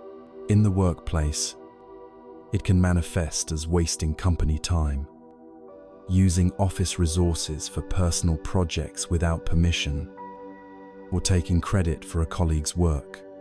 On a global scale, it can be seen in the way we consume natural resources with a sense of entitlement, taking from the earth more than it can sustainably give, stealing from the inheritance of future generations. The root of all stealing is the poison of greed. Fueled by a painful sense of lack and scarcity, it is the delusional belief that our happiness depends on acquiring more things from the outside. The direct antidote, the positive practice we cultivate, is that of dana, or generosity. This is the joyful practice of giving. Generosity is one of the most powerful and transformative practices on the path, for it directly counters the ego's contractive grip of mind. We can be generous not just with our money, but with our time, our skills, our attention, our encouragement, and our kindness. When we give freely, without expecting anything in return, we discover a profound truth. The act of giving itself is a source of immense joy. It dissolves the illusion of scarcity and cultivates a feeling of abundance. We realize our own well-being is enhanced when we contribute to the well-being of others. This practice of generosity is the heart of a life free from the anxiety of grasping. The third and final aspect of right action is to abstain from sexual misconduct. This precept asks us to bring mindfulness, respect, and kindness into one of the most powerful and intimate areas of human life. The core principle here is simple and clear: to avoid any sexual activity that causes harm to ourselves or to others.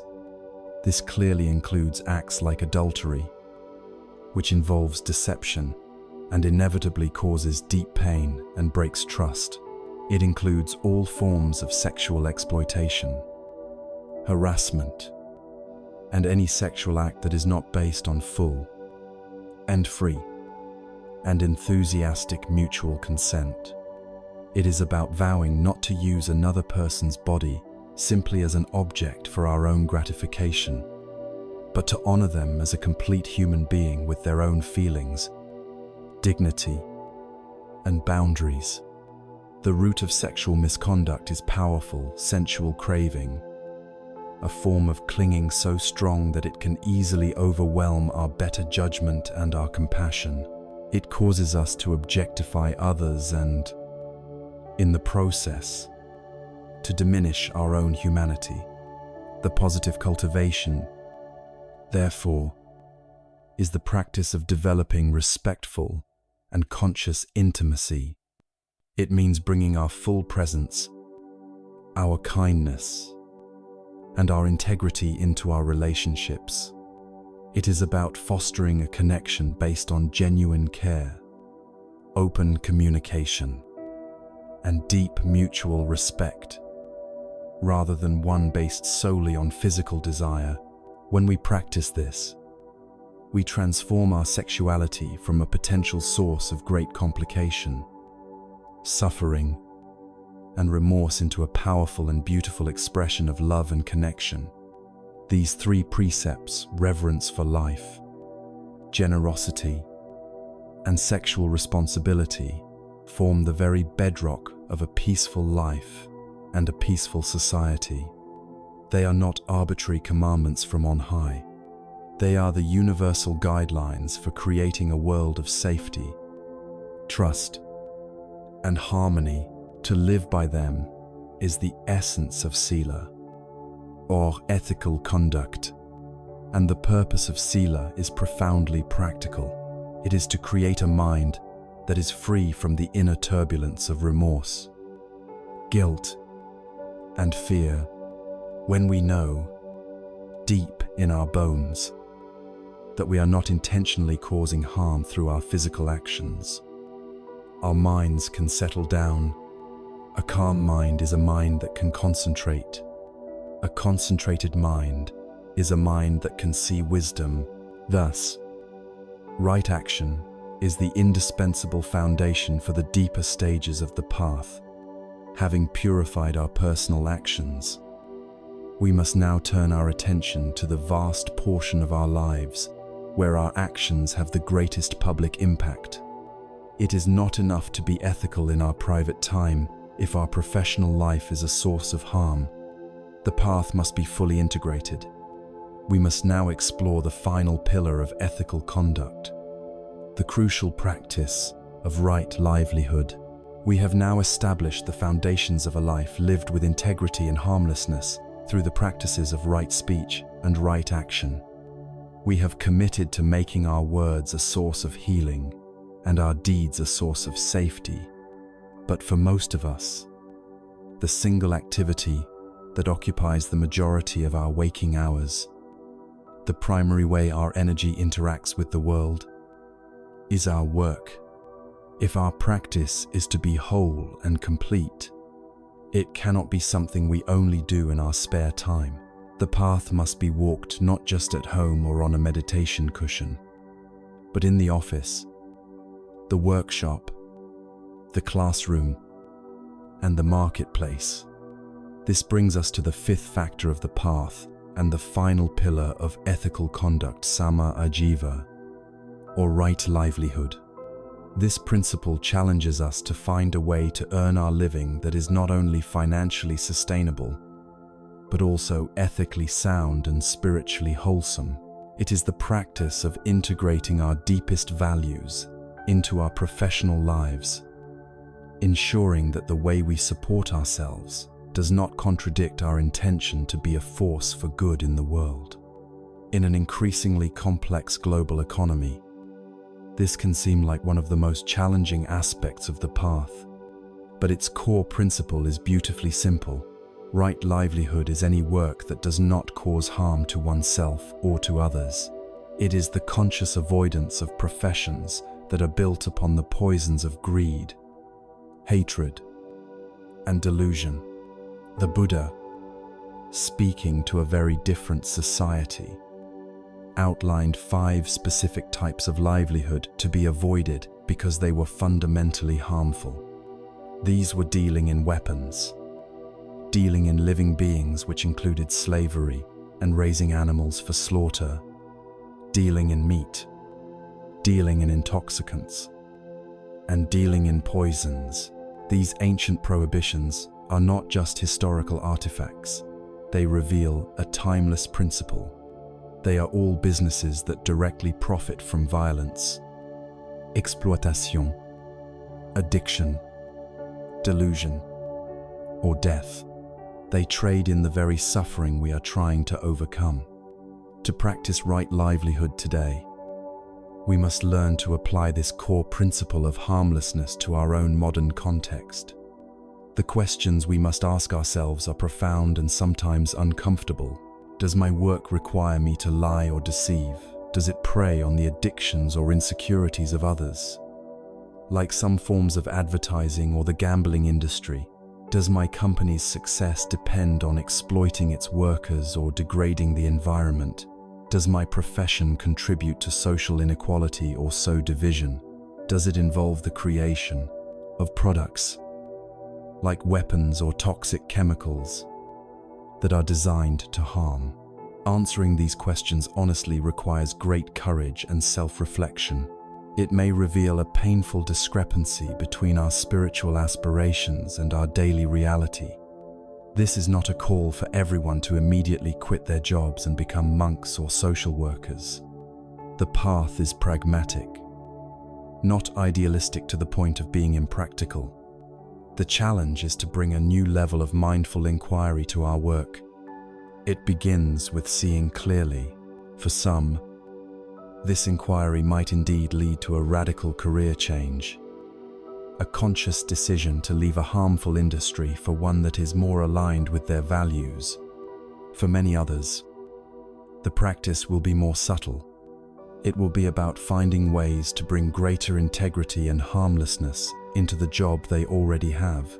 Can you be the person in your office who champions ethical practices? Can you be the one who refuses to cut corners that might endanger others? Can you use your position to create a more compassionate and supportive work environment for your colleagues' right to livelihood? You see, is not just about the what of our work. It is also profoundly about the how. You can be a doctor who is motivated by greed and status, or a doctor who is motivated by genuine compassion and a desire to heal. You can be a teacher who is merely going through the motions, or a teacher who is dedicated to awakening the potential in every student. You can be a sanitation worker who works with resentment and anger, or one who works with a quiet dignity, knowing you are performing a vital service for the health of your community. The inner attitude we bring to our work can transform it. The key is to move away from a motivation based on pure self-interest. What's in it for me? And towards one based on service. How can this work benefit others? When we make this shift, even the most mundane job can become a form of spiritual practice. Our work becomes an opportunity to cultivate patience, diligence, honesty, and kindness. Moreover, the positive aspect of right livelihood is the active seeking of work that is beneficial. This is a livelihood that not only avoids harm, but actively contributes to the well-being of the world. Think of professions that heal the sick, teach the ignorant, protect the vulnerable, create genuine beauty, connect people in meaningful ways, or work to restore our planet. To engage in such work is a powerful way to generate positive karma and to find a deep sense of meaning and purpose in life. It aligns our personal need to make a living with our spiritual need to make a difference. This creates a life of remarkable coherence, where our time, energy, and values are all flowing in the same wholesome direction. With this final practice, we complete the first great training of the path, the training in Sila, or ethical conduct, right speech, right action, and right livelihood are the three legs of a tripod that create a stable, solid, and unshakable foundation for our lives. They are the practices that purify our relationship with the world by committing to harmlessness in our words or deeds and our work. We systematically remove the external causes of agitation. We create a life that is free from the inner toxins of guilt, remorse, fear, and anxiety. We can lay our head on the pillow at night with a clear conscience, knowing that we have not intentionally added to the world's suffering. This outer peace is not the final goal, but it is an indispensable prerequisite. A mind that is constantly disturbed by the consequences of unethical actions cannot possibly find the stillness and clarity required for deep meditation. It is like trying to see your reflection in a boiling pot of water. By practicing sila, we turn down the heat. The water begins to settle. The turbulence subsides. Now, and only now, can we begin the profound inner work of training the mind itself. Having created a foundation of outer harmony, we are finally ready to turn our attention inward, to explore the second great training of the path, the powerful and transformative discipline of samadhi, the mastery of the mind. Having laid the strong and stable foundation of ethical conduct, a life where our words, actions, and work cause no harm, we are now prepared to turn our gaze inward. We have created a space of outer peace, and in this space, we can begin the profound and delicate work of training the mind itself. This brings us to the second great pillar of the path, the training in samadhi, or mental discipline, and the very first step in this inner cultivation, the engine that drives our practice forward, is the sixth factor of the path, samavayama, or right effort. Now, the word effort can be misleading for us. In our culture, it often conjures images of struggle, of striving, of forcing our will upon things with clenched fists and a grim determination. But this is the very opposite of right effort. The key word is right. It signifies a quality of balance, wisdom, and skillfulness. Think of tuning a string on a guitar. If you apply too much tension, too much forceful effort, the string will snap. If you apply too little tension, a slack and lazy effort, the string will produce only a dull, lifeless thud. Right effort is like the master musician's touch, applying just the right amount of tension to produce a note that is clear, beautiful, and resonant.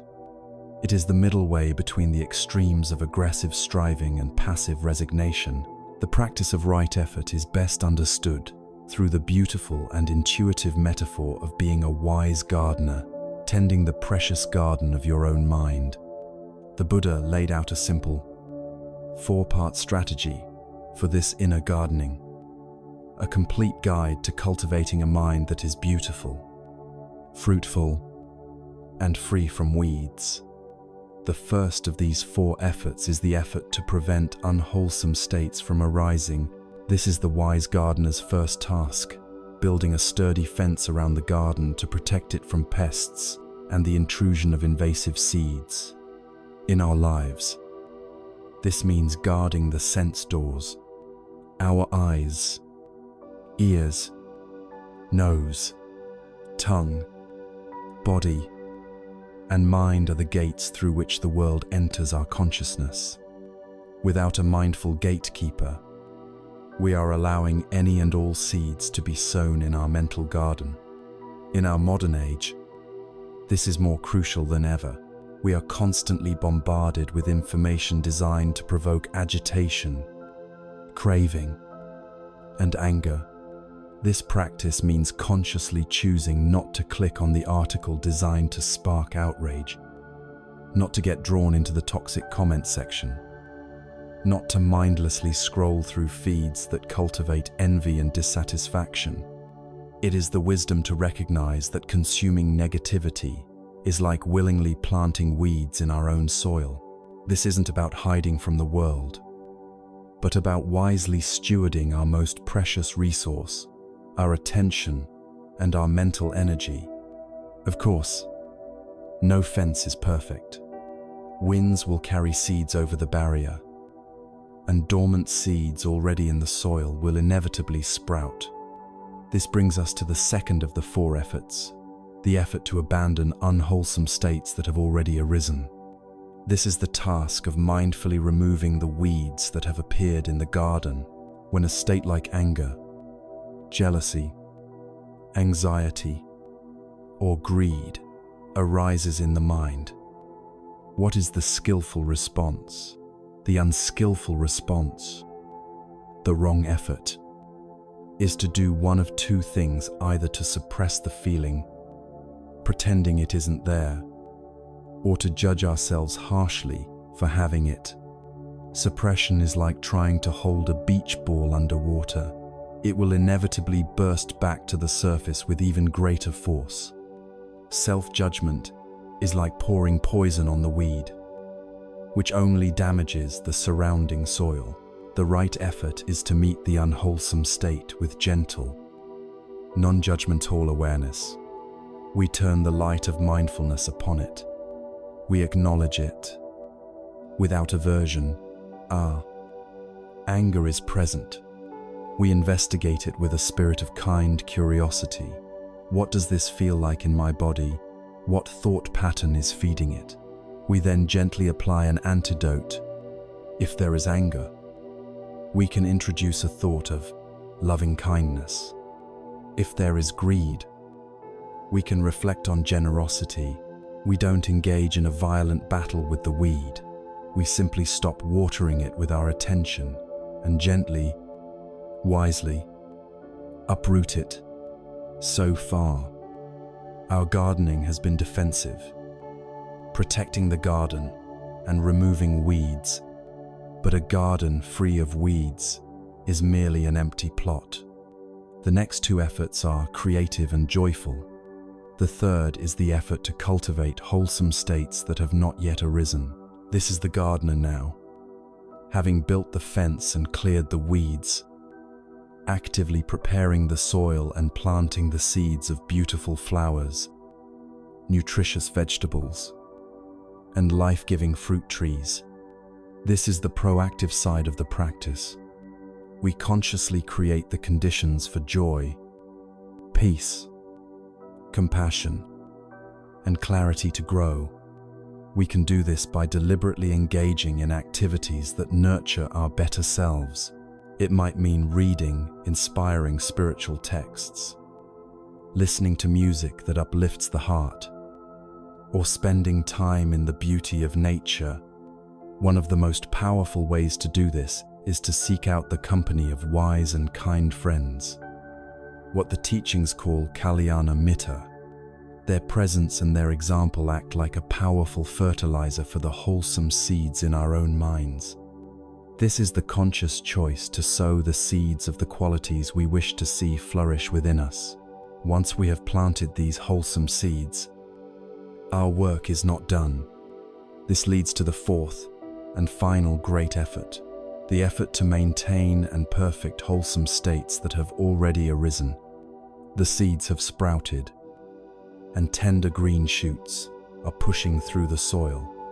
The wise gardener must now carefully tend to these young plants, giving them water, sunlight, and nutrients, and protecting them from any remaining pests.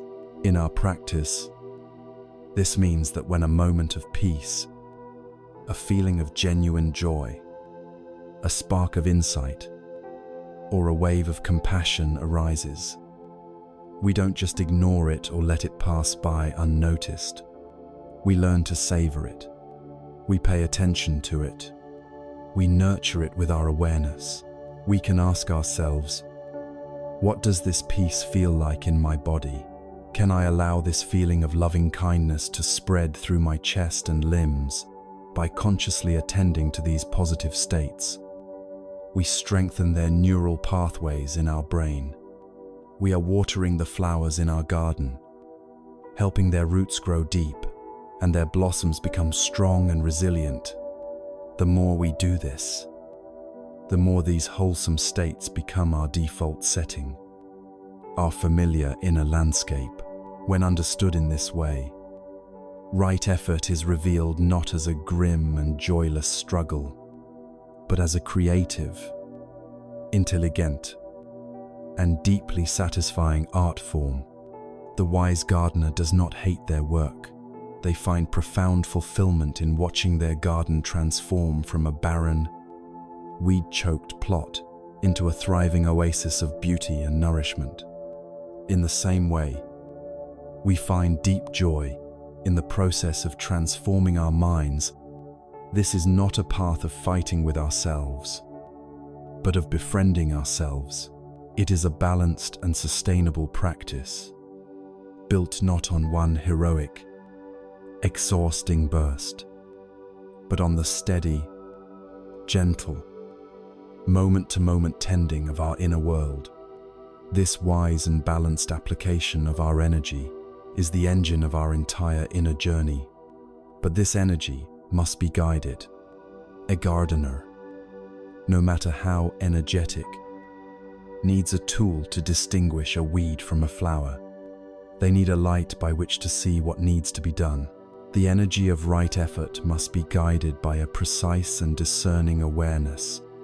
We must now explore the heart of the entire Buddhist path, the central faculty of awakening, the indispensable practice of right mindfulness. We have arrived now at the very heart of the path, the seventh factor, which in many ways is the most famous and central practice in this entire system of liberation. It is the skill that the wise gardener of right effort uses to distinguish a weed from a flower. It is the light they use to see clearly what must be done. It is the core faculty we must cultivate to transform our understanding from a set of intellectual ideas into a direct, living reality. This is the practice of samasati, or right mindfulness. The word mindfulness is everywhere today, used to describe everything from a calming hobby to a corporate productivity tool, but its true meaning within this path is far more precise and profound. It is not about stopping our thoughts. It is not about forcing ourselves into a state of relaxation. Though peace is often its beautiful byproduct, it is not about zoning out. In fact, it is the very opposite of zoning out. Right mindfulness is the art of zoning in. It is the practice of paying attention, on purpose, in the present moment, without judgment. It is the simple, radical, and courageous act of being awake for our own lives. The most powerful metaphor for mindfulness is that of a perfect mirror. A mirror does not judge what it reflects. It doesn't cling to a beautiful face and try to hold on to it when it leaves. It doesn't recoil from a frightening image or try to push it away. It has no preferences. It simply shows what is there, exactly as it is, without distortion or commentary. To cultivate mindfulness is to develop this mirror-like quality of mind, a clear, spacious, and accepting awareness that knows what is happening, both inside and outside of us. As it is happening, to help us develop this faculty, the Buddha laid out a systematic training ground, the 4 foundations of mindfulness. This is a comprehensive guide to exploring the entirety of our human experience, moving from the most tangible aspects to the most subtle. The first foundation, the anchor of our practice, is mindfulness of the body. We begin here because the body is always in the present moment. Your mind can be lost in worries about the future or regrets about the past, but your body is always, unequivocally, here and now. The most common way to practice this is through mindfulness of breathing. We bring our attention to the simple, physical sensations of the breath as it enters and leaves the body, the coolness at the tip of the nostrils, the rising and falling of the abdomen. We are not thinking about breathing. We are feeling the raw, unfiltered sensations of it. When the mind wanders, as it inevitably will, We gently and kindly notice that it has wandered, and without any self-criticism, we guide it back to the breath. This simple act, repeated thousands of times, trains the mind in focus and gentleness. This foundation also includes being mindful of the body in all its postures and activities, feeling our feet on the ground as we walk, the sensation of water on our hands as we wash dishes, turning every daily activity into an opportunity to be present. The second foundation is mindfulness of feelings, or more accurately, feeling tones. Having anchored ourselves in the body, we now turn our awareness to a more subtle layer of experience.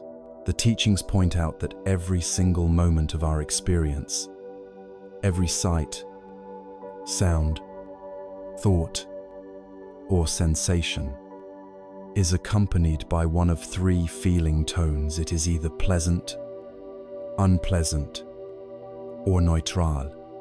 These tones are not complex emotions. They are the raw, pre-verbal data of experience.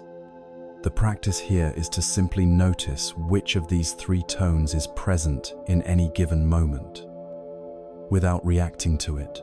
This is incredibly profound, because our entire life of suffering is driven by our unconscious reactions to these tones. We mindlessly crave and cling to the pleasant. We mindlessly resist and push away the unpleasant. And we ignore the neutral, leading to boredom and restlessness. Mindfulness allows us to decouple this chain reaction. We can feel an unpleasant sensation, like a pain in the knee, and simply note unpleasant without adding the second layer of mental suffering. The story of "I hate this pain. I want it to go away." We observe the feeling tone as an impersonal, impermanent event in the mind. And in doing so, we find a new freedom. Having become familiar with our body and our feeling tones, we venture deeper into the third foundation, mindfulness of the mind itself. Here, we turn the mirror of awareness directly upon our own consciousness. The practice is to learn to recognize the state of our mind at any given moment. We ask ourselves, with a gentle curiosity, what is the quality of my mind right now? Is there greed present? Is there anger present? Is the mind scattered or focused? Is it joyful or sad? Is it anxious or calm? The key here is that we are not identifying with the state. We are not saying, "I am angry." Instead, we mindfully note, there is anger in the mind. This simple shift in language reflects a profound shift in perspective. We begin to see that we are not our thoughts or our emotions. We are the spacious, knowing awareness in which those thoughts and emotions arise and pass away, like clouds moving through the vast sky. This is a direct, experiential insight into the truth of no self, and it is deeply liberating. The fourth and final foundation is mindfulness of dhammas, a term which can be translated as mental objects or the underlying principles of reality. This is the most subtle and comprehensive level of practice, where mindfulness begins to blossom into full-blown wisdom. Here, we observe the contents of our experience through the lens of the core teachings themselves. We might watch how a specific hindrance, like sensual desire, arises in the mind, how it is fed by our attention, and how it passes away when we no longer feed it. Conversely, we might observe how a factor of enlightenment, like joy or tranquility, arises when we practice generosity or kindness. We are essentially using our own mind as a laboratory to verify the laws of cause and effect, the truth of impermanence, and the reality of suffering and its end. We see, in real time, how clinging to a thought creates tension, and how letting it go brings release. Mindfulness here becomes synonymous with insight. It is no longer just a tool for paying attention. It is the very faculty that reveals the fundamental nature of things. These four foundations, then, are a complete path of practice in themselves. They guide us from the surface of our experience to its deepest depths. Mindfulness is the skill that allows us to garden our minds with wisdom. It is the light that shows us the difference between a weed and a flower. It is the steady hand that allows us to perform the delicate operations of right effort. It is the heart of mental discipline, the quality of presence that makes true transformation possible. And as this quality of steady, unwavering presence becomes stronger, a natural and beautiful process occurs. The scattered rays of our attention, which are normally dissipated in 1,000 different directions, begin to gather themselves. The mind, illuminated by the clear light of mindfulness, becomes calm, collected, and unified. This leads us directly to the beautiful culmination of our efforts, the final factor of the path, the practice of right concentration. We have walked the path of ethical living, creating a life of outer harmony.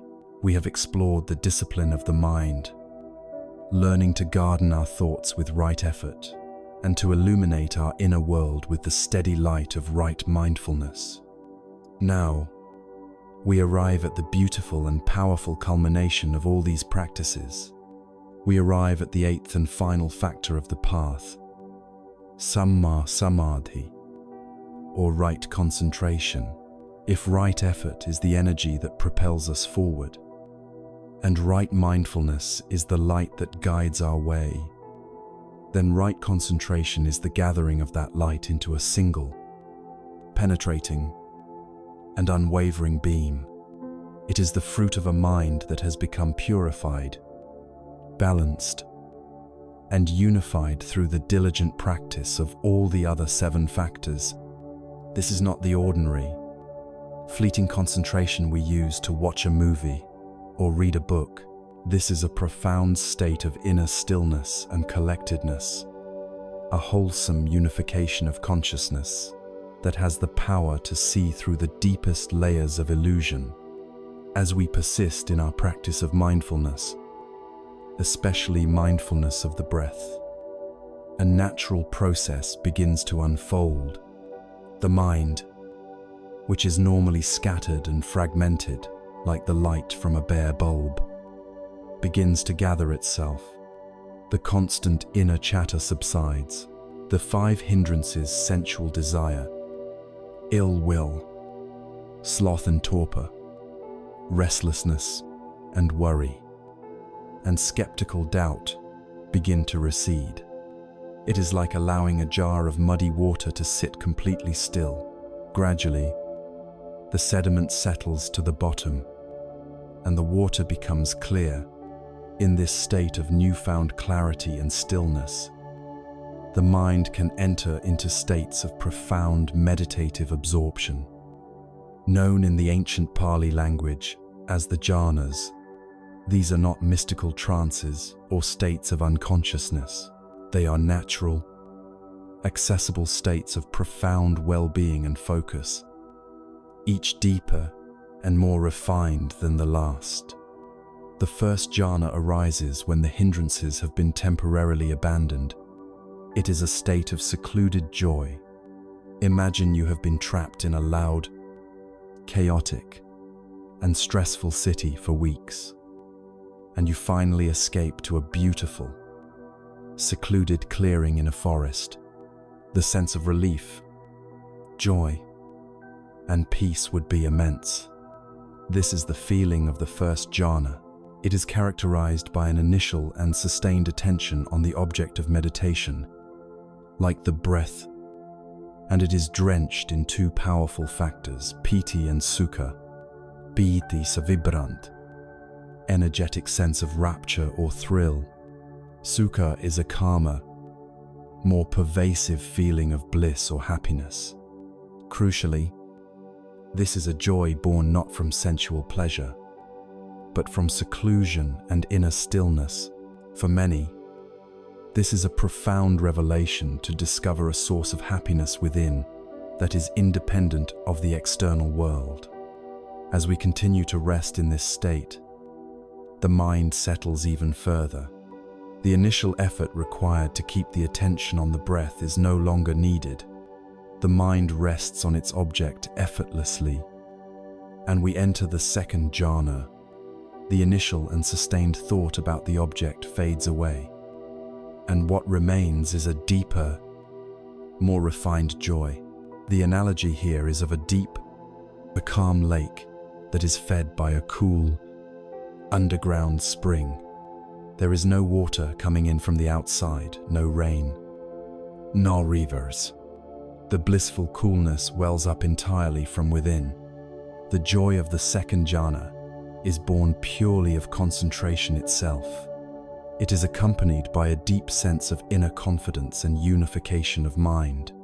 The piti and sukha, the rapture and bliss, are still present, but they are now more stable and self-sustaining.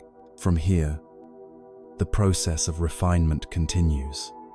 As we abide in the second jhana, we begin to notice that the energetic, fizzy quality of piti, the rapture, is itself a subtle form of excitement and disturbance. As our desire for an even deeper peace grows, the piti fades away, and we enter the third jhana. Here, only the calm, all-pervading bliss of sukha remains. The mind is said to be like a lotus flower, completely submerged in cool, clear water, permeated and suffused from root to tip. There is no part of it that is not touched by this gentle, radiant bliss. The defining characteristic of this state is a powerful equanimity. Upekha, the mind is perfectly balanced, mindful, and clearly aware, resting in a state of profound contentment that is free from all reactive excitement. The final stage of this progression is the fourth jhana, a state of ultimate purity and stillness. To enter this state, even the subtle and gentle feeling of bliss, sukha, is seen as a disturbance and is let go of. What remains when both pleasure and pain, both joy and sorrow, have ceased? What remains is a mind of absolute, unshakable equanimity. The mind is like a great mountain, utterly unmoved by the winds of experience lashing against it. It is like the vast, clear sky, which allows all weather patterns to come and go without being stained or affected by them. The breath itself may become so subtle that it seems to have stopped. This is a state of purity of mindfulness due to equanimity, a state of luminous, silent awareness that is completely imperturbable. Now, it is crucial to understand the purpose of these states. The jhanas are beautiful, blissful, and deeply restorative, but they are not the final goal of the path. They are not a spiritual bypass or a heavenly realm in which to hide from the realities of life. They have a very specific and pragmatic purpose. Right concentration is the act of sharpening the tool of the mind. A mind that has emerged from the fourth jhana is an instrument of incredible power. It is supremely calm, exceptionally stable, unified, clear, and pliable. It is like a surgeon honing a scalpel to a perfect, razor-sharp edge. A sharpened scalpel sitting on a tray is useless. Its purpose is to perform the delicate and life-saving surgery. In the same way, the purpose of the highly concentrated mind is to perform the work of insight, or vipassana, With this powerful, concentrated, laser beam of awareness, the meditator now turns their attention away from the bliss of absorption and back towards the fabric of their own experience. They look at their body, their feelings, their thoughts, and their consciousness, and with this sharpened instrument, they are able to see things with a clarity that was previously impossible. They see, not as a theory but as a direct, undeniable reality, the truth of impermanence, the constant arising and passing away of all phenomena. They see, with visceral clarity, the subtle suffering inherent in clinging to anything that is impermanent, and most profoundly, they see the truth of no self, experiencing directly that this entire process is an impersonal flow, with no solid, separate I to be found anywhere. It is this direct seeing, powered by the force of right concentration, that has the power to cut through the deepest roots of ignorance and craving, severing the bonds that have kept us tied to the wheel of suffering for so long. Right concentration, then, is the magnificent fruit of the entire eightfold path. It is the culmination of our ethical conduct, our balanced effort, and our clear mindfulness. It is the gathering of our life's energy into a single point of profound power and potential. Having now assembled and perfected this extraordinary instrument, our task is clear. We must pick it up and use it. We must take this mind, now made sharp and steady, and apply it to the liberating work for which it was forged. We must turn this penetrating light of awareness back onto existence itself, to see things as they truly are, and in that luminous seeing, to find ultimate and unshakable freedom.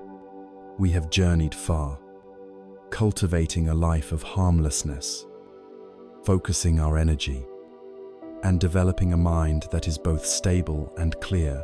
We have reached the eighth and final factor of the path, right concentration, and in doing so, we have forged the mind into a remarkable instrument, an instrument that is calm, unified, sharp, and powerful. But a beautifully crafted tool serves no purpose if it is left on the workbench. Its value is only realized when it is used for the task for which it was made. The singular purpose of developing such a pure and powerful state of concentration is to perform the liberating work of insight. We must now pick up this tool and apply it. This is the practice of vipassana. This Pali word is often translated as insight, but its meaning is more dynamic. It means to see clearly, or to see in a special way. It is the turning of the concentrated mind back upon itself and the world to penetrate the veil of illusion and see the true nature of reality. In the journey of awakening, there is a classic image of a bird with two wings. One wing is samatha, the practice of developing tranquility and concentration, which culminates in the blissful states of samadhi. This wing gives the bird power, stability, and endurance. The other wing is vipassana, the practice of insight and wisdom. This wing gives the bird its direction, its ability to see where it is going and to navigate with precision. A bird cannot fly with only one wing. To soar to the heights of liberation, both must be developed in harmony. They are inseparable, each supporting the other. A calm mind sees more clearly, and clear seeing brings even greater calm. Having developed the powerful wing of samatha, we must now give equal strength to the wing of vipassana. So what does this sharpened, concentrated mind look at? It does not search for visions, secret messages, or mystical realms. Its object of investigation is far more immediate, ordinary, and profound. It looks directly at the raw data of our own moment-to-moment experience, our body, our feelings, our thoughts, our consciousness, and it looks for three specific, fundamental characteristics that are stamped upon every aspect of conditioned existence. These are known as the three marks of existence. The work of insight is the direct, experiential seeing of these three marks in every corner of our being. The first mark we investigate is anicca, or impermanence. We have already discussed this as a concept, but insight is the shift from thinking about it to seeing it directly, with a mind stilled by concentration. We turn our attention to the breath. We no longer just use it as an anchor. We observe its nature.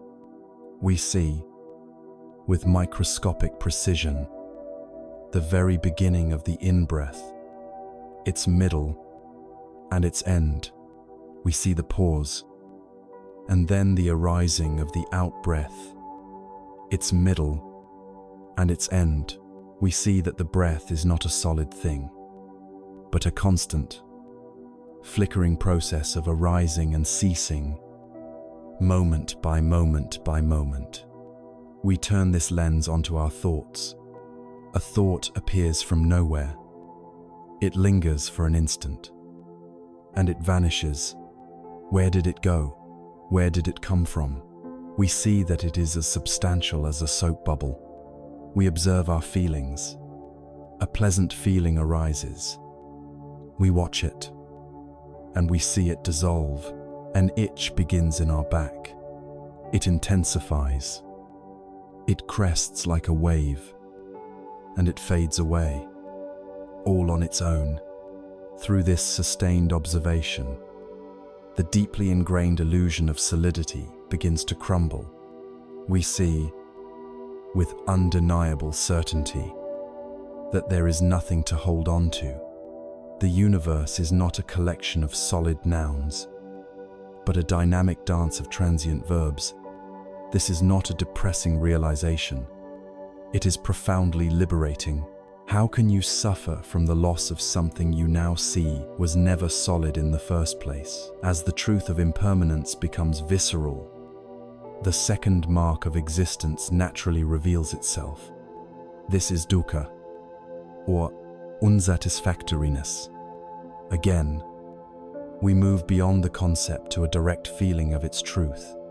As we watch the ceaseless flux of our own experience, we begin to feel the subtle stress and friction inherent in it. We see the exhaustion that comes from our lifelong project of trying to find lasting security and happiness in things that are constantly changing. We directly experience the suffering of our mind automatically clinging to a pleasant sensation, creating tension in the hope of making it stay. We feel the suffering as our mind automatically resists an unpleasant feeling, creating aversion and struggle. We see that this constant, subtle effort of grasping and pushing, of wanting reality to be other than it is the very fabric of dukkha. It is not just that life contains painful events. It is that our fundamental strategy for finding happiness is flawed. We are trying to build a permanent home on the surface of a flowing river. Insight reveals this strategy to be not just futile, but inherently stressful. This seeing fosters a deep weariness with our old way of being, a powerful motivation to finally let go. The direct seeing of impermanence and unsatisfactoriness leads inexorably to the deepest and most transformative insight of all the seeing of anatta, or no self. This is the insight that cuts the root of all suffering. As we watch this impersonal, unstoppable flow of physical sensations, feeling tones, and mental objects arising and passing away, moment by moment, the ultimate question begins to dawn in the mind with great force: who is orchestrating all of this? Who is the one feeling? The one thinking? The one who is aware? We look for the me at the center of it all. We search for the controller, the owner, the permanent entity who is the author of our lives, and with a mind made sharp by concentration, we find absolutely nothing. There is the experience of hearing, but no permanent hearer can be found. There is the activity of thinking, but no permanent thinker behind the thoughts. There is only the selfless, ownerless process, unfolding according to its own laws.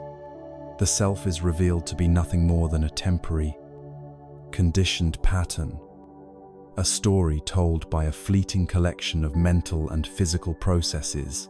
To see this directly is to awaken from the dream of a lifetime. The separate, isolated individual we have always believed ourselves to be is seen for what it is, a phantom. This insight is what shatters the ego's deepest attachments, its pride, which can be wounded, its possessions, which can be lost, and its ultimate fear, the fear of its own annihilation. The culmination of this profound seeing is a state of mind the teachings call nibbida. This word is often translated as disenchantment or revulsion, but these words carry a negative connotation that can be misleading. A better way to understand it is as a turning away from. It is the natural and effortless falling away of fascination with the dramas of the ego. It is the feeling of a wise adult who has completely and utterly lost all interest in playing childish games, having seen for oneself the inherently stressful, transient, and selfless nature of the endless cycle of craving and clinging. The heart naturally becomes disenchanted with it. The promises of worldly pleasure and validation now seem hollow and unappealing. This is not a state of depression, but one of supreme sobriety and clarity. This disenchantment leads to viraga, a fading away or dispassion, where the grip of craving loosens its hold, not because it is forced away, but because its object is now seen as empty and not worth grasping. And this fading away leads directly to vimutti, to final, unsharkable liberation. Vipassana, then, is the active, investigative process that uses the concentrated mind to look deeply into our own nature and discover, for ourselves, the fundamental truths of existence. It is this seeing, this direct, personal knowing, not belief, not faith, not philosophy, that frees the heart. It is the ultimate purpose of our long and diligent journey along the path.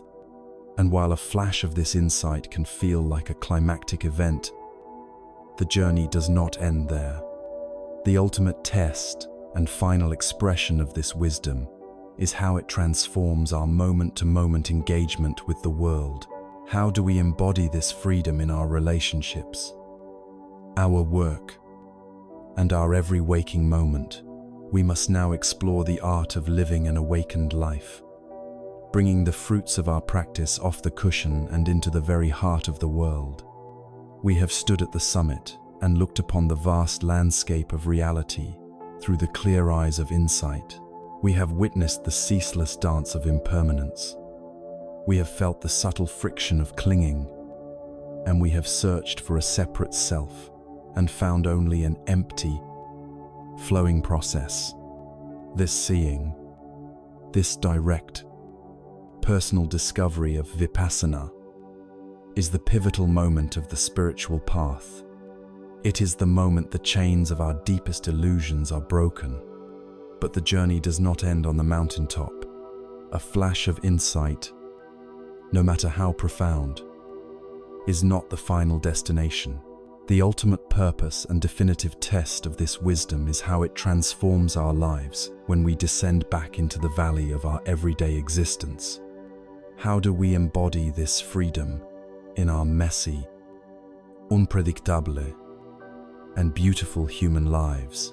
We must now explore the art of living an awakened life, the practice of closing the gap between what we know and how we live. Think of it like learning to swim. You can study the theory of hydrodynamics, which is like right view.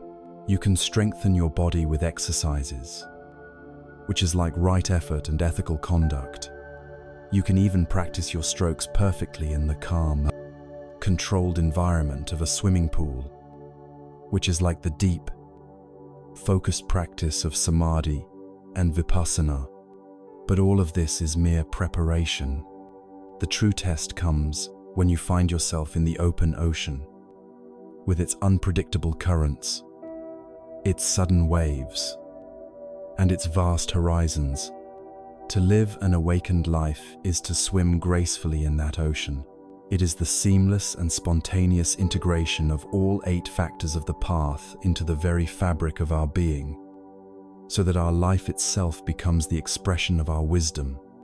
The most fundamental transformation occurs in our very perception of the world. Before, we lived in a state of blind reactivity. A pleasant experience would arise, and we would automatically grasp at it. An unpleasant experience would arise, and we would automatically push it away. We were puppets, and our feeling tones were the strings. After insight, this changes. We begin to see with Dharma eyes. A difficult situation arises, a conflict at work, a sudden illness, a financial loss. The unpleasant feeling is still there, but now it is met with mindfulness. We see it as an impersonal, transient event, because we no longer identify with it as my problem that is happening to a solid me anatta. And because we know with certainty that its nature is to arise and pass away anicca, we are no longer compelled to react blindly. We can pause, breathe, and respond to the situation with clarity, patience, and wisdom, rather than with fear and anger. The famous parable of the empty boat becomes our lived reality. When life collides with us, we look closely and see there is no one there to blame. There is only the unfolding of conditions. The anger may still flicker, but it has no fuel, no solid self to cling to, and it passes like a cloud through the vast sky of our awareness. This new way of seeing radically transforms our relationships. Before, our love for others was often entangled with the thorns of attachment. We loved them, but we also needed them to make us happy, to validate us, to never change, to never leave us. Our love was conditional, a contract.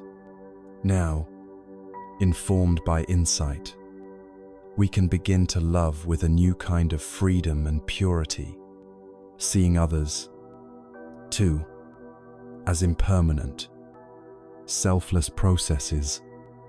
We are freed to love them for who they are right now, in this moment, without demanding they conform to our expectations. We can cherish the connection without the fever of possession. Our love shifts from a strategy to secure our own happiness into a genuine, altruistic wish for theirs. It becomes the living expression of metta, loving kindness, and karuna, compassion. We can love the precious teacup of our relationships with our whole heart, while holding the quiet wisdom that it is already broken. This doesn't make the love tragic, it makes it infinitely more precious, poignant, and alive. Our communication becomes more skillful as we are no longer defending a fragile ego. We can listen more deeply because we are not just waiting for our turn to speak and prove ourselves right. Perhaps most profoundly, our relationship with suffering itself is transformed. In our old way of being, pain, loss, sickness, and disappointment were seen as enemies. They were flaws in the system, interruptions to our quest for happiness that needed to be resisted, denied, or overcome. From the awakened perspective, suffering is no longer seen as an enemy, but as a teacher. When a physical or emotional pain arises, it is no longer just something to be endured. It is an opportunity for practice. It is a direct, visceral lesson in impermanence. It is a powerful invitation to investigate the nature of experience and to practice letting go. A difficult life event is no longer just a personal tragedy. It is a powerful Dharma teaching, revealing our hidden attachments, testing the depth of our equanimity, and, most importantly, deepening our compassion for the countless other beings who are also experiencing pain. This does not mean we seek out suffering. It means we are no longer afraid of it. We have the inner tools and the clear perspective to meet the inevitable pains of life with grace, courage, and an open heart.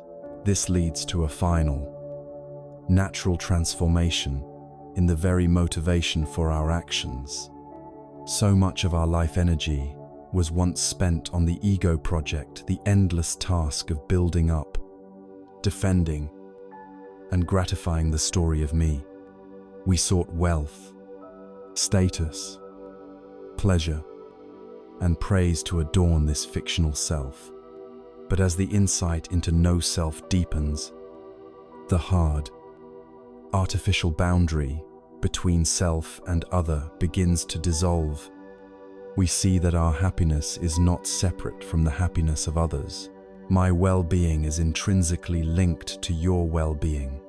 From this realization, a new motivation arises spontaneously. Our life's focus shifts from, what can I get to, what can I give? This is the dawning of the Bodhisattva spirit, the aspiration to act for the benefit of all. Our work becomes a form of service. Our actions are naturally guided by compassion. Our resources are shared more freely. This is not a forced morality. It is the joyful and spontaneous expression of seeing things as they truly are. To live an awakened life is not to become a passionless distancin, floating above the messy reality of the world. It is to become fully, vibrantly human, but with a new dimension of freedom. An awakened being still feels joy and sorrow, pleasure and pain. They still laugh and they may still cry, but they are no longer a prisoner of their experiences. They are the spacious sky, not the passing clouds. The path gradually becomes less about formal practice and more about a continuous, effortless way of being. This is the seamless integration of wisdom into every aspect of our lives. It is a life of profound connection, unshakable peace, and boundless compassion, found not by escaping the world, but by embracing it completely, with clear eyes and a heart that has been broken open into love. This journey, from the first noble truth of our suffering to the embodiment of wisdom in our daily lives, leads us toward a final horizon. It is a word shrouded in mystery and misconception, a state that is the ultimate fruit of the path. Having learned how to live in the world with freedom, we must now turn our attention to the nature of that freedom itself, the ultimate peace, the unconditioned reality, the final extinguishing of the fires of greed, hatred, and delusion. We must now speak of nirvana.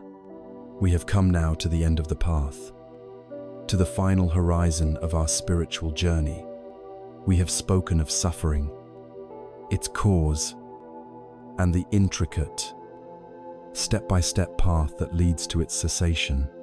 We have seen how this path culminates in a profound, transformative insight into the nature of reality itself. an insight that can be embodied in our every waking moment. This entire journey, from the first step to the last, has been aimed at a single destination. It is a word that is weighted with mystery, often misunderstood, and yet it represents the deepest and most noble aspiration of the human heart. It is the ultimate fruit of the path, the final peace, the unshakable refuge. We must now, with reverence and care, speak of Nibbana, or Nirvana, in the West. The word Nirvana has often been imagined as a kind of blissful, otherworldly heaven, or conversely, as a nihilistic state of complete annihilation. It is neither. The word itself in the ancient Pali language offers the most powerful and accurate clue to its meaning. It literally means to extinguish or to blow out, as one would blow out the flame of a candle. The crucial question, then, is what is it that is extinguished? It is not the self, for we have already seen through insight that no solid, separate self exists to be extinguished. It is not consciousness. What is extinguished, what is blown out, are the three great fires that have fueled our entire life of suffering: the fire of greed, the fire of hatred, and the fire of delusion. Imagine the mind as a lamp for lifetimes. Its wick has been burning with the hot, smoky, and agitating flames of craving and aversion, all fed by the fuel of ignorance. The practice of the path is the process of cutting off the fuel supply. Nirvana is the moment the last of the fuel is consumed and the fires die out completely. What remains is not darkness or nothingness. What remains is the natural, luminous, and cool radiance of the mind itself, now unburdened by the heat and smoke of the defilements. Because Nirvana is an unconditioned reality, and our language is built entirely upon conditioned experiences of time, space, cause, and effect. It is impossible to describe it directly. We can only point towards it, often by saying what it is not. It is not the annihilation of a self, but the annihilation of the illusion of a self. It is not a heavenly paradise where you will go to enjoy eternal pleasures. It is the complete transcendence of the dualism of pleasure and pain altogether. It is not a state of cold, detached apathy. On the contrary, when the contracting, self-centered fires of greed and hatred are extinguished, the heart's natural, boundless qualities of loving kindness, compassion, and appreciative joy are able to shine forth without limit. It is the end of all selfishness, which allows for the birth of true weight, universal love. The ancient teachings, therefore, use powerful metaphors to point towards this reality that lies beyond words. Nirvana is often called the far shore, our ordinary life of suffering. Samsara is this shore, a dangerous and chaotic land filled with floods and fires. The Eightfold Path is the well-built raft that we construct to cross the great river of becoming. Nirvana is the safety, peace, and security of the far shore, a land that is free from the treacherous currents of birth, aging, sickness, and death. It is also called the unborn, the uncreated, the unconditioned. The Buddha spoke of it this way: there is monks, an unborn, unbecame, unmade, unconditioned. If there were not that unborn, unbecame, unmade, unconditioned, there would be no escape from the born, become, made, conditioned. This points to a reality that is completely independent of the transient, is stressful, and dependently arisen world we know. It is the ultimate refuge precisely because it is the only thing that does not change. It is the supreme cooling after the long fever of desire has broken. It is the island in the flood, the only point of stability in a universe of flux. To bring this ultimate reality into a more comprehensible framework, the teachings speak of two types of nirvana. The first is what is called nirvana, with a remainder. This is the liberation realized by a fully awakened being, a Buddha or an Arahant, while they are still alive. In such a person, the fires of greed, hatred, and delusion have been completely and irrevocably extinguished. They will never arise again. The mind is utterly free, peaceful, and luminous. However, the remainder of their past karma, which produced their physical body and mind, still exists. They still walk, talk, eat, and sleep. They can still feel physical pain if they stub their toe. It hurts. They experience the effects of aging and sickness. But, crucially, they create no new mental suffering around these experiences. The first arrow of physical pain may strike, but the second arrow of mental anguish, the why me, the fear, the resentment never does. There is the feeling of pain, but there is no I who is being pained by it. This is the living, breathing freedom that is the promise of the path, a state that can be realized here and now, in this very life. The second type is nirvana without a remainder, also known as the final passing away of an enlightened being, since the fires of craving and delusion that fuel the process of rebirth have been extinguished. At the death of the physical body, the cycle of cause and effect comes to a final, complete end.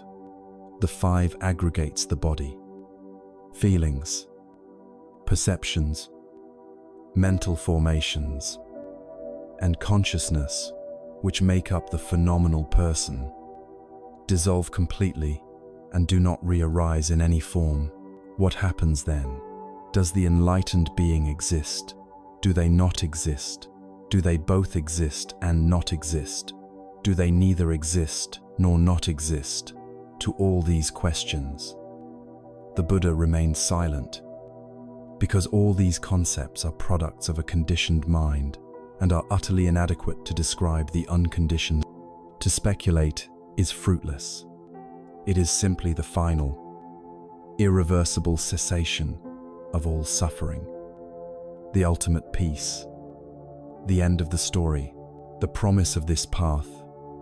For us, here and now, is the possibility of touching that first nirvana, of experiencing for ourselves the cooling of the flames.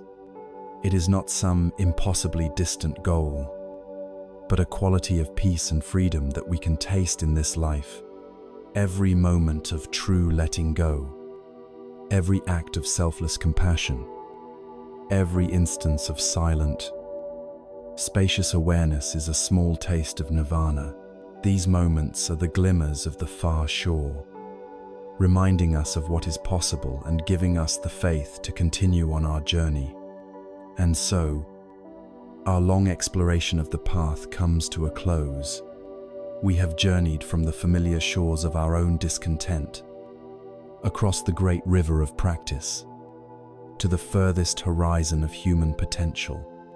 We have seen that freedom is not a distant dream, but a present possibility, woven into the very fabric of this moment. Let us now, in our final moments together, gather the threads of this long journey, to reflect on what we have learned and to reaffirm the quiet power that now rests in our own hands. And so, our long journey together comes to a gentle close. We began in a place familiar to us all, the quiet landscape of our own discontent, with the subtle but persistent feeling that something is not quite right. We named this feeling dukkha, and in giving it a name, we began to take away its power. We looked courageously for its cause, not in the world outside, but within the very workings of our own minds, discovering it in our ceaseless craving and our resistance to the natural flow of life. From there, we began to walk. We walked the ancient, time-tested eightfold path, a path of profound sanity and grace. We learned to cultivate wisdom, to see the world not as we wished it to be, but as it truly is. We polished the lens of our perception. We learned to align our lives with this wisdom, to make our speech, our actions, and even our livelihood expressions of compassion and harmlessness, creating a foundation of outer peace. And upon that foundation, we undertook the great inner work of training the heart and mind. We learned to garden our thoughts, to find a balanced and joyful effort, to be present for our own lives through the miracle of mindfulness, and to gather our scattered minds into a state of profound, unified calm.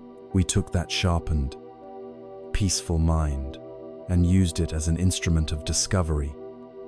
Looking deeply into our own nature, we witnessed the ceaseless dance of impermanence. We felt the subtle friction of clinging, and we looked for the solid, separate self we had always believed in, only to find a beautiful, interconnected, and selfless process.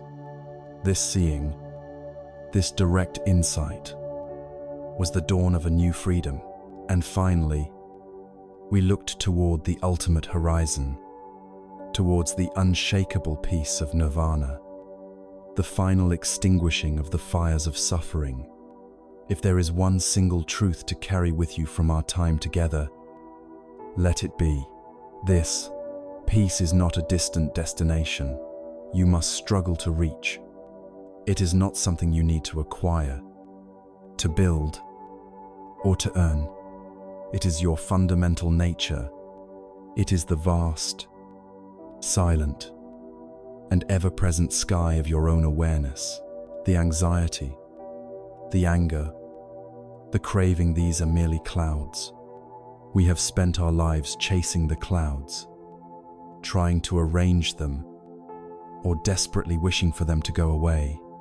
But the entire purpose of this path is to shift our identity, to realize that we are not the fleeting clouds, but the boundless, accepting sky in which they appear and dissolve.